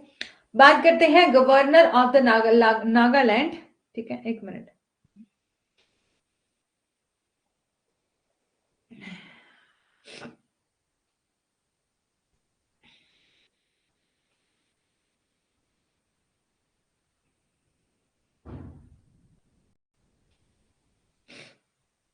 बोला है governor of the Nagaland shall have the special responsibility, जो गवर्नर है नागालैंड के, उनके पास क्या है, स्पेशल रिस्पॉन्सिबिलिटी है कि नागालैंड के राज्यपाल की नागालैंड राज्य के कानून और व्यवस्था के संबंध क्या है, विशेष जिम्मेदारी जो है वो होगी, ठीक है, कि उसकी राय से राज्य का गठन जो है वो किया जाएगा,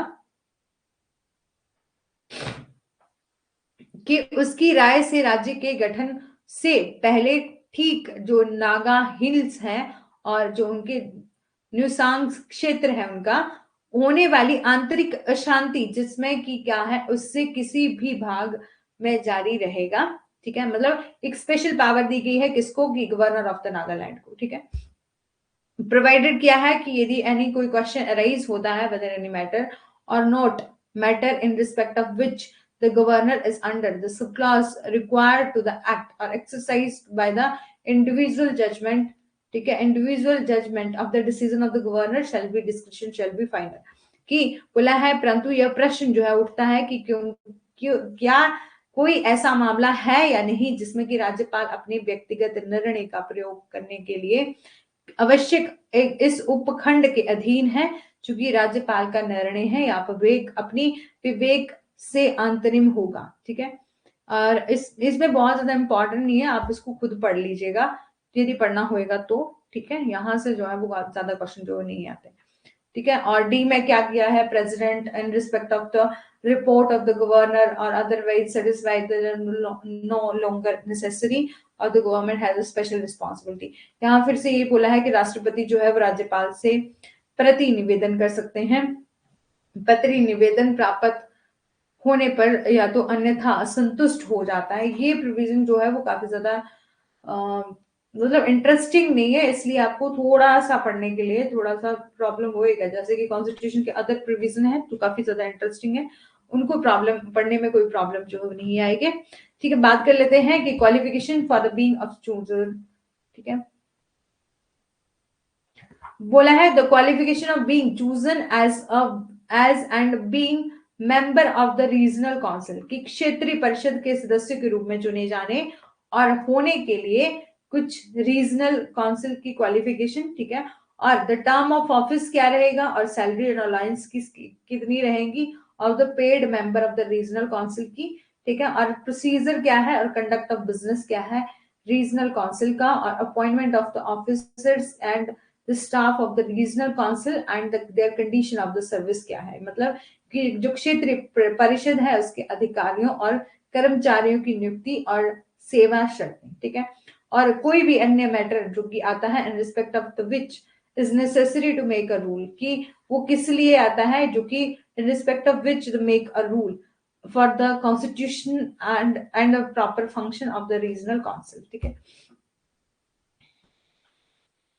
बात करते हैं special provision with respect of the state of Assam, कि स्टेट ऑफ असम के क्या कुछ स्पेशल प्रोविजन है, जहां पर बोला है notwithstanding anything of the constitution president में by the order made in respect of the state of Assam, बोला है कि संविधान में किसी भी बात के होते हुए भी राष्ट्रपति जो है असम राज्य के संबंध में किए गए आदेश द्वारा छठी अनुसूची के पैरा जो 20 है उसमें संकलन तालिका के भाग 1 में भी निर्देशित जो है वो जनजातीय क्षेत्रों से चुने गए हैं, और विधानसभा के सदस्यों और उस विधानसभा के अन्य सदस्यों की ऐसी संख्या जो कि असम राज्य के भी निर्देशित किए जाएं, और विधानसभा की एक समिति के गठन और कार्यों का प्रावधान कर सकेगा।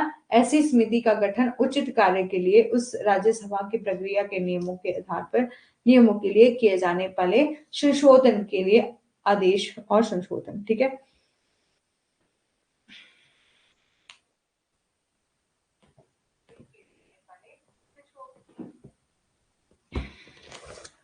ठीक है। और जो हमारा आर्टिकल 371C है वो बात करता है कुछ special provision with respect of the state of the Manipur. ठीक है, मणिपुर स्टेट के लिए कुछ एक स्पेशल प्रोविजन दिए गए हैं। इसको आपको नोट्स जो है वो और डिटेल में दे दिए जाएंगे, आप उसको पढ़ लीजिएगा। बहुत ज्यादा इंपॉर्टेंट नहीं है, यहाँ से बहुत ज्यादा क्वेश्चन जो नहीं आते हैं, यदि आएंगे भी तो आर्टिकल बेस्ड क्वेश्चन आएंगे। ठीक है, और special provision with respect of the state of Andhra Pradesh, state of Andhra Pradesh के लिए भी क्या है, स्पेशल प्रोविजन दिए गए हैं। बात करते हैं आर्टिकल 371E, वहां पर बात की है establishment of the central university of the Andhra Pradesh, जहां पर बात की गई है कि आंध्र प्रदेश में केंद्रीय विश्वविद्यालय की स्थापना। ठीक है, और वहां पर पार्लियामेंट में by law provide for the establishment of university of the state of Andhra Pradesh. बोला है कि जो संसद है कानून द्वारा आंध्र प्रदेश में राज्य में एक विश्वविद्यालय की स्थापना का प्रावधान कर सकती है।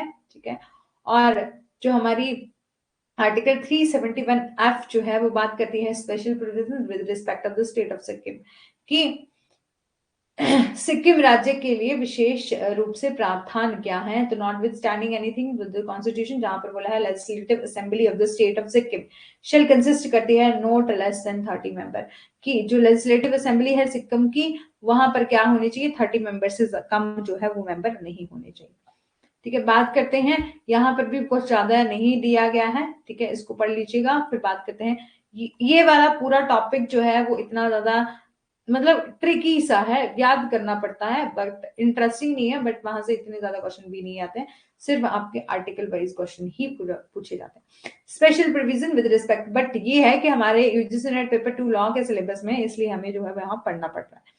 Special provision with respect of the state of Mizoram, ये दिया गया है आर्टिकल 371G में। ठीक है, वहां पर बात की गई है notwithstanding anything of the constitution, की संविधान के किसी भी बात के बावजूद no act of the parliament in respect of religious और social practice of the Mizos, की जो भी उनकी सोशल एंड रिलीजियस प्रैक्टिस होगी मिजोस की, और Mizo customary law and procedure और administration of the civil and criminal justice involving the decision of according to the Mizo customary, मतलब ऐसा कोई बोला है मीजो जो वहां के लोग हैं उनकी धार्मिक और सामाजिक प्रथाएं और प्रथागत जो कानून है उसकी प्रक्रिया और निर्णय लेने वाले जो नागरिक हैं, आपराधिक न्याय का प्रशासन है, और ownership and transfer of the land, वहां की जो भूमि है उससे रिलेटेड जो है वो प्रोविजन जो है वो no act of the parliament. ठीक है, मतलब संविधान के किसी भी बात के बावजूद जो है ये सब जो है वो दिए गए हैं कि वहां पर राइट नहीं है किसी को भी, यहाँ पर कोई भी लॉ जो है एप्लीकेबल करवाना पड़ेगा तो पहले वहां की जो स्टेट असेंबली है उसमें उसे वो पास किया गया होना चाहिए, वो रेजोल्यूशन जो वहां डिसाइड हो जाएगा उसके बाद में जो पर लगाया जाएगा। ये हमने बातें पहले भी थोड़ा देर पढ़ी। और स्पेशल प्रोविजन दिया गया है with respect of the state of Arunachal Pradesh. ठीक है, यहाँ देख लीजिएगा कि स्पेशल प्रोविजन दिए गए हैं कुछ स्टेट ऑफ अरुणाचल प्रदेश को। ठीक है, बात करते हैं फिर हमारा नेक्स्ट स्पेशल प्रोविजन दिए हैं with respect of the state of Goa को आर्टिकल 371I में। ठीक है, और फिर बोला है special provision with respect of the article state of Karnataka जो है आर्टिकल 371J में दिए गए हैं, और हमारा 372 वहां पर बात की है continuance in forcing of the existing law and their adaptation की। ठीक है, कि जो भी मौजूदा कानून है और उनके अनुकूलन पर बल पर जारी रखना। ठीक है, और अब देखिए कि आज जो है वो इंटरेस्टिंग टॉपिक नहीं था तो सब लोग भाग गए। पहले पहले जब हमारा इमरजेंसी का प्रोविजन चला था और इलेक्शन कमीशन का, तब तो क्लास पूरी भरी थी, है ना, 3 और 4 क्लास बच्चे थे हमारे क्लास में। ठीक है, लेकिन अभी तो कोई भी मतलब ये प्रोविजन थोड़ा सा टफ है, इसलिए जो है वो सारे क्लास छोड़कर चले गए, बट कोई बात नहीं। ठीक है, जो हमारा आर्टिकल 372 है वो बात करता है continuance in force of the existing law and adaptation की, जो भी मौजूदा कानून है कानूनों और उनके अनुकूलन पर बल जो है वो जारी रखना। और आर्टिकल 372A जो है वो बात करता है power of president to adopt law, कि प्रेसिडेंट के पास पावर है कि वो लॉ को अडॉप्ट कर सकते हैं। ठीक है, फिर बात करी है आर्टिकल 373 में, वहां पर बात की गई है power of the president to make order, कि कुछ मामलों में निवारक हिरासत में लिए गए व्यक्तियों के संबंध में आदेश देने की राष्ट्रपति की शक्ति। ठीक है, कि पावर है प्रेसिडेंट को कि वो ऑर्डर बना सकते हैं, मेक ऑर्डर कर सकते हैं इन respect of a person with the preventive detention of the certain act cases, ठीक है।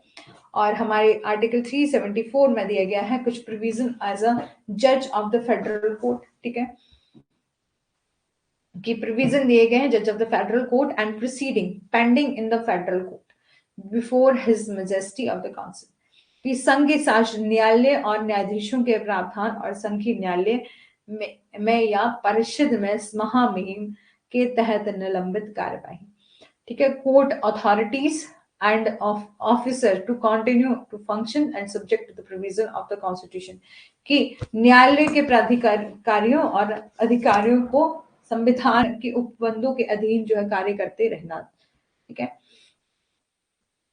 ये क्या कुछ प्रोविजन थे, प्रोविजन ऑफ एज टू जज ऑफ द हाई कोर्ट, ठीक है, कि उच्च न्यायालय के न्यायाधीशों के बारे में कुछ प्रावधान दिए गए हैं आर्टिकल 376 में।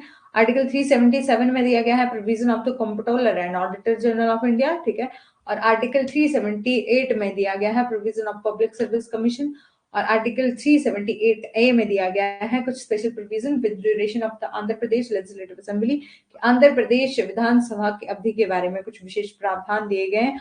और आर्टिकल 392 में दिया गया है कुछ पावर ऑफ द प्रेसिडेंट, ठीक है, कुछ पावर ऑफ द प्रेसिडेंट दिए गए हैं, रिमूव द डिफिकल्टी, ठीक है। इसी के साथ जो हमारा आज का सेशन था वो कंप्लीट हो चुका है, लेकिन हम थोड़ा सा इसको रिवाइज कर लेते हैं जो कि हमने कल भी किया था, क्योंकि हमारे पास थोड़ा सा टाइम बचता है क्लास का, ठीक है, उसमें हम उसको देख लेते हैं एक बार।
कल की क्लास में हमने जो टाइप ऑफ बिल देखा था उसको एक बार थोड़ा सा रिवाइज कर लेते हैं, फिर हमारा कॉन्स्टिट्यूशन जो है वो पूरा कंप्लीट हो जाएगा, ठीक है। कल की क्लास में क्या करेंगे, हम एडमिनिस्ट्रेटिव लॉ करेंगे, ठीक है, एडमिनिस्ट्रेटिव लॉ को कंप्लीट ही कर लेंगे कल की क्लास में, ठीक है। एडमिनिस्ट्रेटिव लॉ के क्या कुछ प्रोविजन जो है वो पूछे गए हैं। फिर बात करते हैं कि टाइप ऑफ बिल, जो कि हमने कल भी देखा था, एक बार फिर देख लीजिए, types of bill in parliament, ठीक है। तो कितने टाइप के ऑफ बिल हैं, तो हमारा फाइनेंशियल बिल है, बिल जहां पर बात की जाती है, फाइनेंशियल बिल में बात की जाती है फिजिकल मैटर की। फिजिकल मैटर में क्या आता है, ऐसा मैटर, ऐसे मुद्दे जो कि क्या हो, फाइनेंस से रिलेटेड, पैसे से रिलेटेड हो, ठीक है। और फिजिकल मैटर में क्या आता है हमारा, रेवेन्यू और एक्सपेंडिचर, कि गवर्नमेंट के द्वारा क्या जो है, गवर्नमेंट को कितने रेवेन्यू आया और गवर्नमेंट ने कितना खर्च किया, ठीक है, ये आता है। बात करते हैं हमारे बिल की, ठीक है। जो बिल है, जब वो प्रपोज किया जाता है बिल, तो उसको पहले प्रपोजल दिया जाता है उसका, ठीक है, प्रपोजल, और डिस्कशन डिस्कशन किया जाता है। और यदि डिस्कशन के दौरान जो है बिल, डिस्कशन के दौरान क्या, ये क्या बन जाता है, मोशन बन जाता है, ठीक है। बात करते हैं कि हमारा जो आर्टिकल कौन कौन से हैं बिल के, आर्टिकल हमारा 110 जो है वो बात करता है मनी बिल की, और हमारा आर्टिकल 1117 सब क्लॉज 1 जो है वो बात करता है फाइनेंशियल बिल की, ठीक है, फाइनेंशियल विल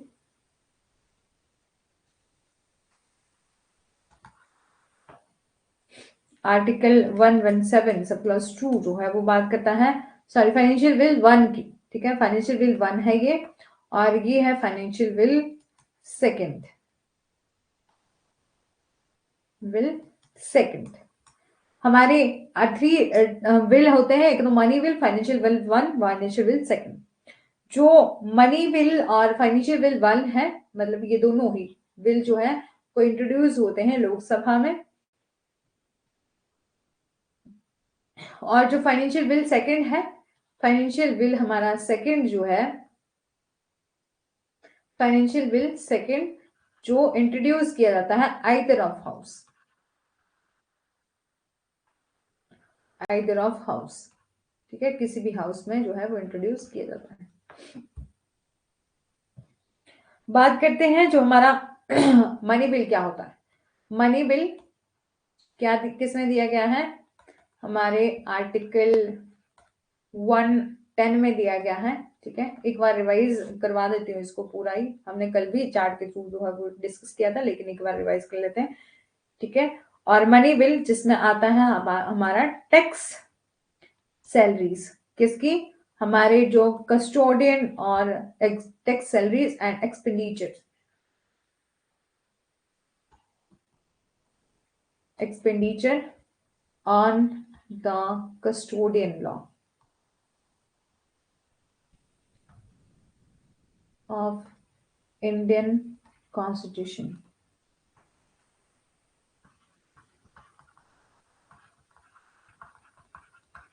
कॉन्स्टिट्यूशन, ठीक है, इनकी सैलरीज दी जाती हैं, और मनी बिल जो है वो हमेशा ही प्रेजेंट होता है लोकसभा में। ठीक है, और प्रेसिडेंट जो लोकसभा में पेश होने से पहले प्रेसिडेंट से क्या ली जाती है, परमिशन ली जाती है प्रेसिडेंट से, और साइन करवाए जाते हैं स्पीकर से।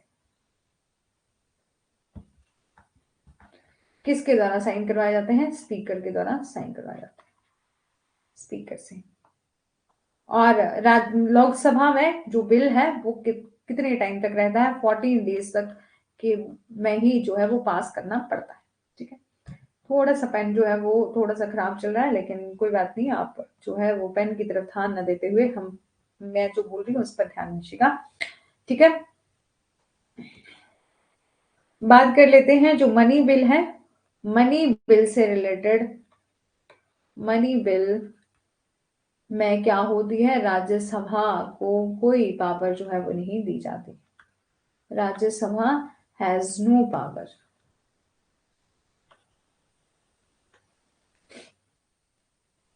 ठीक है, बात करते हैं जो फाइनेंशियल बिल 1 होता है, मनी बिल के बारे में जान लिया, बात करते हैं हम फाइनेंशियल बिल के बारे में। Financial bill 1, bill 1 article 117 sub clause 1, 117 sub clause 1 बात करता है फाइनेंशियल बिल की। यहाँ पर जनरल लेजिस्लेशन जो बनाए जाते हैं, जैसे कि आपके जनरल लॉ बना दिए, किससे रिलेटेड, पैसे से रिलेटेड, जैसे कि जीएसटी जनरल लेजिस्लेशन आता है, जैसे कि हमारा जीएसटी का जो आया था हमारा act, goods and service tax, ये आया था हमारा फाइनेंशियल बिल 1 में। ठीक है, और यहाँ पर लोकसभा में पहले पास होता है, राज्यसभा में फिर प्रेसिडेंट के पास जाता है, प्रेसिडेंट के पास क्या होती है, वीटो पावर होती है। फिर बात करते हैं हम फाइनेंशियल बिल सेकंड की। फाइनेंशियल बिल सेकंड की फाइनेंशियल बिल सेकंड क्या होता है, तो ये दिया गया है आर्टिकल 117 सब क्लॉज 2 में। ठीक है, आइदर हाउस, किसी भी हाउस में इसे पास किया जा सकता है, आइदर हाउस। ठीक है, आइदर हाउस में पास किया जाता है, और इसको क्या किया जा सकता है, अमेंड भी किया जा सकता है, जैसे कि राज्यसभा ने पेश किया और सॉरी लोकसभा ने पेश किया और राज्यसभा में भेज दिया, तो राज्यसभा जो है अमेंड भी कर सकती है और चेंज भी कर सकती है, चेंज भी कर सकती है। ठीक है, चेंज कर लीजिएगा यहाँ पर। अब बात करते हैं ज्वाइंट सिटिंग क्या होती है, ज्वाइंट सिटिंग, और इसमें जो फाइनेंशियल बिल सेकंड है वहां पर प्रेसिडेंट जो है वो ज्वाइंट सिटिंग भी करवा सकते हैं। ज्वाइंट सिटिंग क्या होती है कि जहां पर लोकसभा एंड राज्यसभा दोनों को ही साथ में बुलाया जा सकता है। सभा एंड राज्यसभा में दोनों को ही साथ में बुलाया जा सकता है। ठीक है, और फंड की बात कर लेते हैं तो हमारे पास कितने फंड हैं? 3 टाइप के फंड हैं। फंड की बात कर लेते हैं तो हमारे पास कितने हैं? 3 टाइप ऑफ फंड हैं। एक तो है हमारे पास consolidated fund, dated fund, article 226, ठीक है। और दूसरा है हमारा पास पब्लिक फंड ऑफ इंडिया, ठीक है, जो बात करता है आर्टिकल 266 सब क्लॉज 2, ठीक है। और लास्ट में है हमारा कंटीजेंसी फंड, कंटीजेंसी फंड जो कि दिया गया है आर्टिकल हमारा 267, ठीक है। इसमें इसे कंसोलिडेटेड फंड में क्या होता है, जो भी रेवेन्यू एंड एक्सपेंडिचर होते हैं, जो भी रेवेन्यू एंड एक्सपेंडिचर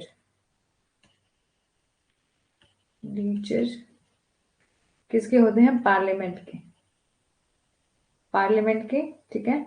और पब्लिक फंड मतलब जो भी सैलरी मिलती है, आप जानते हैं कि आप प्रेसिडेंट की या तो वाइस प्रेसिडेंट की या तो supreme court and high court के जजेस की सैलरी कहाँ से मिलती है? कंसोलिडेटेड फंड ऑफ इंडिया से मिलती है, ठीक है। पब्लिक फंड में क्या होता है कि आपके पास जितने भी पैसे हैं, गवर्नमेंट के कितने पैसे हैं, जैसे कि आपके बैंक में कितने, जो बैंक्स में आरबीआई में कितने पैसे हैं, आपके पीएफ कितने कट रहे हैं, और अब गवर्नमेंट ऑफ इंडिया के पास जितने भी पैसे हैं वो आते हैं पब्लिक फंड ऑफ इंडिया में।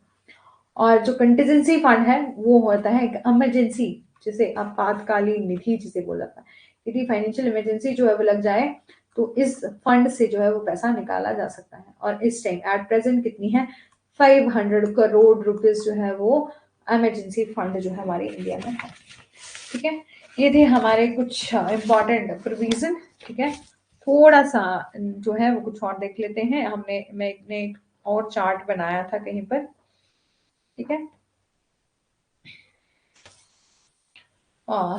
चलो कोई बात नहीं, ये था हमारा कुछ एक प्रोविजन, ठीक है। इसको हमने डिस्कस कर लिया है, बात कर लेते हैं, थोड़ा सा रिवाइज कर लेते हैं, बाकी फिर हमारा सेशन कंप्लीट हो जाएगा और एडमिनिस्ट्रेटिव लॉ जो है हम डिस्कस करेंगे कल, ठीक है। और आज की क्लास में हमने क्या कुछ किया जो हम देख लेते हैं।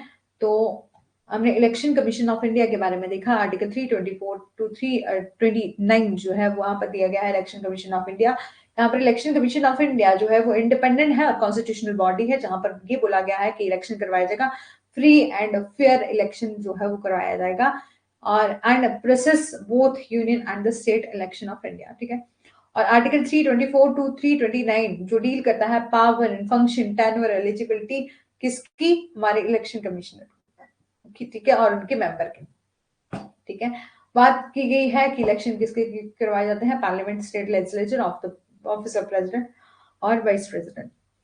और देख लेते हैं कुछ ऑब्जेक्टिव हमने डिस्कस किए, जहां पर बोला कि to uphold the spirit of democracy, की यदि हम उद्देश्य क्या क्या है हमारे इलेक्शन कमीशन ऑफ इंडिया के, इलेक्शन कमीशन के, तो हमारे बोला है स्पिरिट ऑफ डेमोक्रेसी जो है वो लाना है और वैल्यू इंशाइन करना है, कॉन्स्टिट्यूशन में कंडक्ट करना है फ्री एंड फेयर इलेक्शन को, और इंश्योर करना है participation of all eligible citizen, की पार्टिसिपेशन कर सके सारे ही सिटीजन, मतलब जिनकी भी एज जो है वो 18 प्लस हो चुकी है वो सारे ही वोट जो है वो डाल सके, और इंगेज करना विद द पॉलिटिकल पार्टी और प्रमोट करना अवेयरनेस को, ठीक है।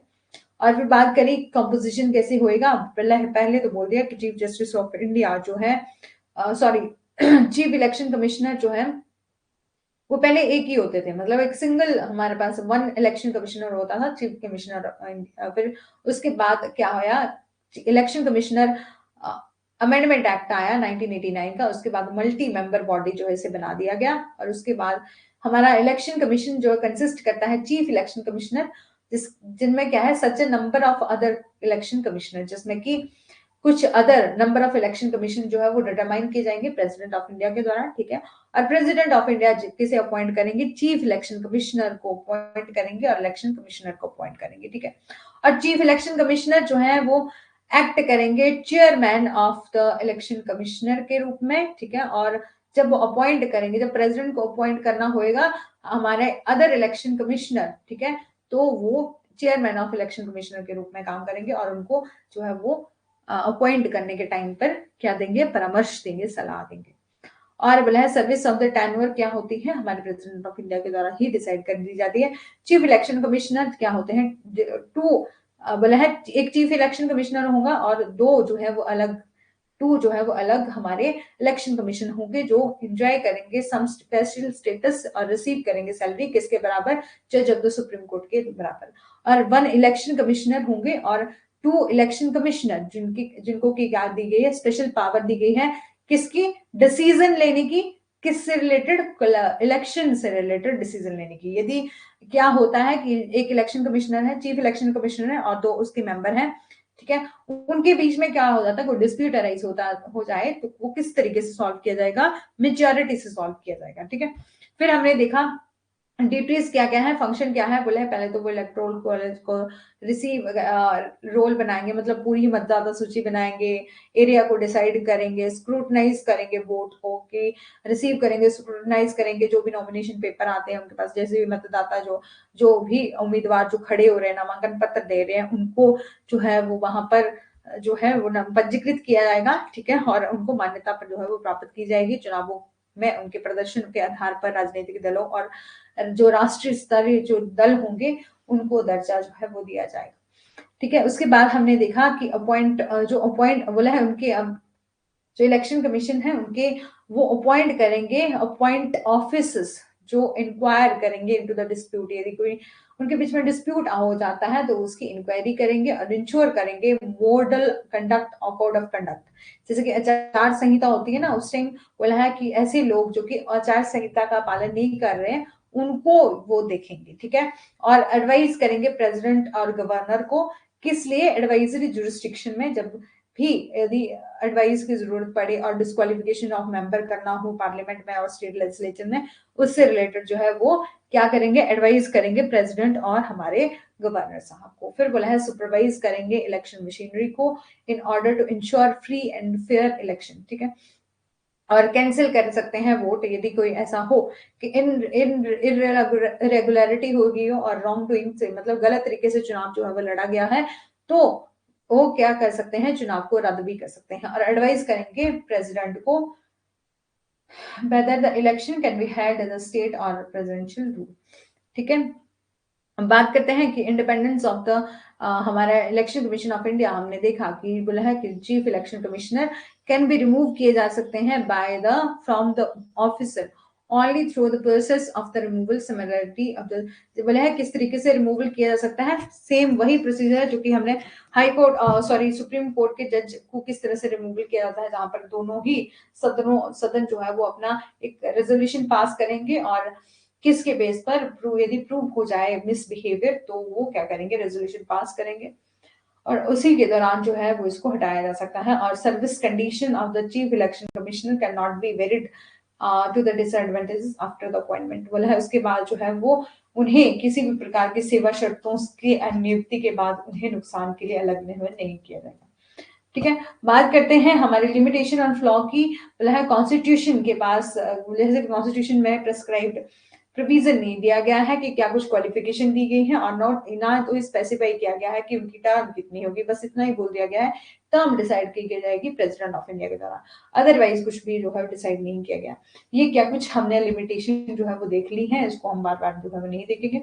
बात करते हैं election and the electoral reform, ठीक है। Article 324 to 329 of the part हमारा 15 है जो डील करता है electoral system of the country. Article 324 जो है वो प्रोवाइड करता है इंडिपेंडेंट इलेक्शन कमीशन को, और there is a one general electoral roll, जहां पर बोला है कि एक जनरल इलेक्टोरल रोल होगा फॉर द एवरी टेरिटरी, एक अलग टेरिटरी के लिए, मतलब वहां पर हम क्या करेंगे, एक एरिया डिसाइड करेंगे उसके लिए, जैसे कंस्टिट्यूएंसीज बनाए जाते हैं ना वोट के लिए, वो बनाई जाती है। और इलेक्टोरल कॉलेज जो है वो यूज करेगा both central and state legislature को, अबिलिश करता है the system of the communal representative को, ठीक है। और अडल्ट फ्रेंचाइज से जो है वो इलेक्शन होगा, मतलब हर एक पर्सन जो कि 18 ईयर जो है वो कंप्लीट कर चुका है उसको क्या दी जाएगी, राइट दिया जाएगा। और कंडीशन क्या है, अब इमरजेंसी और कनेक्शन थोड़ा सा वीक आ रहा है।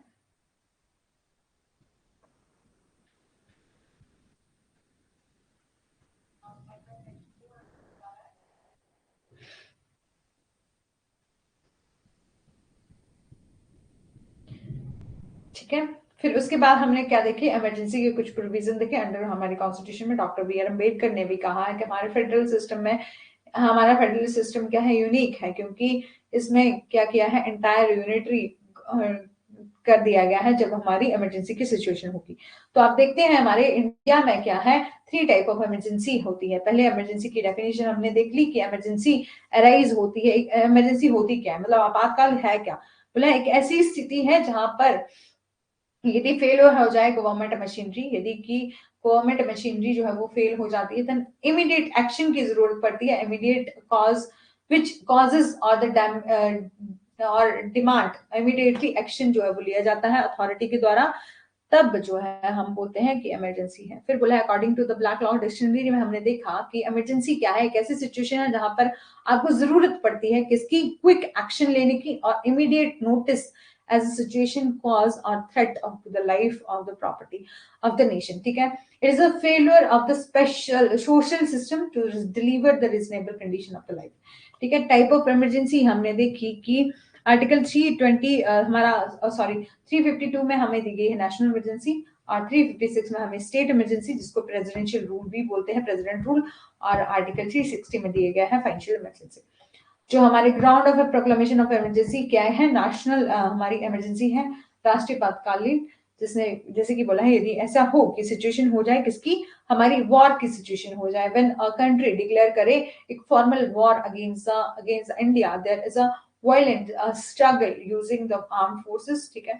और यदि एक्सटर्नल एग्रेशन हो जाए, ठीक है, मतलब देश के बाहर क्या है, अदर कंट्री अटैक कर दे, मतलब एकदम से ही हमें कुछ बताया ही नहीं और उन्होंने अटैक कर दिया, तो मतलब ऐसी सर्कमस्टांसेस में उस स्थिति से निपटने के लिए क्या किया जा सकता है, नेशनल इमरजेंसी जो है वो लगाई जा सकती है। फिर हमने देखा कि आर्म्ड रिबेलियन हो जाए, ठीक है, सशस्त्र विद्रोह हो जाए। फिर हमने देखा कि स्टेट इमरजेंसी क्यों लगाई जाती है, यदि हमारे स्टेट में क्या है, कॉन्स्टिट्यूशन मशीनरी के तहत जो है वो काम नहीं हो रहा है, ठीक है, और तब गवर्नर जो है वो क्या लगा सकते हैं, इमरजेंसी लगा सकते हैं, किसकी सहायता से, हमारे प्रेसिडेंट ऑफ इंडिया की सहायता से जो है वो इमरजेंसी लगा सकते हैं, ठीक है। उनको बोल सकते हैं क्या करेंगे, रिपोर्ट देंगे राष्ट्रपति जी को कि यदि राष्ट्रपति रिपोर्ट से संतुष्ट होते हैं तो वहां पर राष्ट्रपति शासन जो है वो लगाया जा सकता है, ठीक है, जिसे बोलते हैं स्टेट इमरजेंसी। फिर बात करते हैं फाइनेंशियल इमरजेंसी की, तो वित्तीय आपातकालीन कब लगता है, जब जहां पर जो भारत जैसे कि हमारा देश जो है वहां पर क्या हो, फाइनेंशियल कंडीशन क्राइसिस हो जाए हमारे इंडिया में, जैसे होता है ना कि घरों में भी कभी फाइनेंशियल क्राइसिस होते हैं कि वहां पर बहुत फाइनेंशियल कंडीशन खराब हो, इसी प्रकार देश में भी यदि ऐसा हो फाइनेंशियल कंडीशन जो है वो खराब हो चुकी है, क्राइसिस आ गए, तो प्रेसिडेंट ऑफ इंडिया क्या करेंगे, इम्पोज करेंगे कुछ इमरजेंसी टैकल करने के लिए सिचुएशन को, वहां पर स्टेट सेंट्रल अथॉरिटी क्या करेंगे, रिड्यूस कर देंगे बजट को, और जो सैलरीज हैं गवर्नमेंट ऑफिशियल की वो भी काट ली जाएगी, ठीक है। तो ये थे हमें फाइनेंशियल इमरजेंसी के कुछ प्रोविजन, ठीक है। डिफरेंस देख लेते हैं हमारे आर्टिकल 352 356 में। तो बोला है कि 352 में आप जानते हैं कि हमारी नेशनल इमरजेंसी लगाई जाती है वहां पर यदि आर्म्ड रेबेलियन हो जाए, या हमारी वॉर की सिचुएशन हो जाए, या हमारा एक्सटर्नल एग्रेशन हो जाए, तो होता है हमारा 352 लगता है, नेशनल इमरजेंसी जो है लगाई जाती है, प्रेसिडेंट ऑफ इंडिया के द्वारा लगाई जाती है। और 356 में क्या है, स्टेट इमरजेंसी लगाई जाती है, जहां प्रेसिडेंट रूल जिसे बोलते हैं, जहां पर यदि ऐसा है कि स्टेट में क्या है कि सिचुएशन काफी ज्यादा, मतलब जहां पर राज्य जो है वो क्या कर रहा है, कॉन्स्टिट्यूशन के तहत जो है वो काम नहीं हो रहा है, ठीक है, और स्थिति जो है वो बिगड़ रही है। और फिर क्या होता है कि जो गवर्नर है वो रिपोर्ट देते हैं हमारे प्रेसिडेंट को, और यदि प्रेसिडेंट जो है वो सेटिस्फाई होंगे तो वो क्या कर देंगे, स्टेट में क्या लगा देंगे, हमारी इमरजेंसी लगा देंगे। और 360 हमने देखा फाइनेंशियल इमरजेंसी, ठीक है, ये थे। और ड्यूरेशन कितना होता है तो हमने ये भी देख लिया, इफेक्ट कितने क्या पड़ते हैं, और ये सब जो है हमने देख लिया है।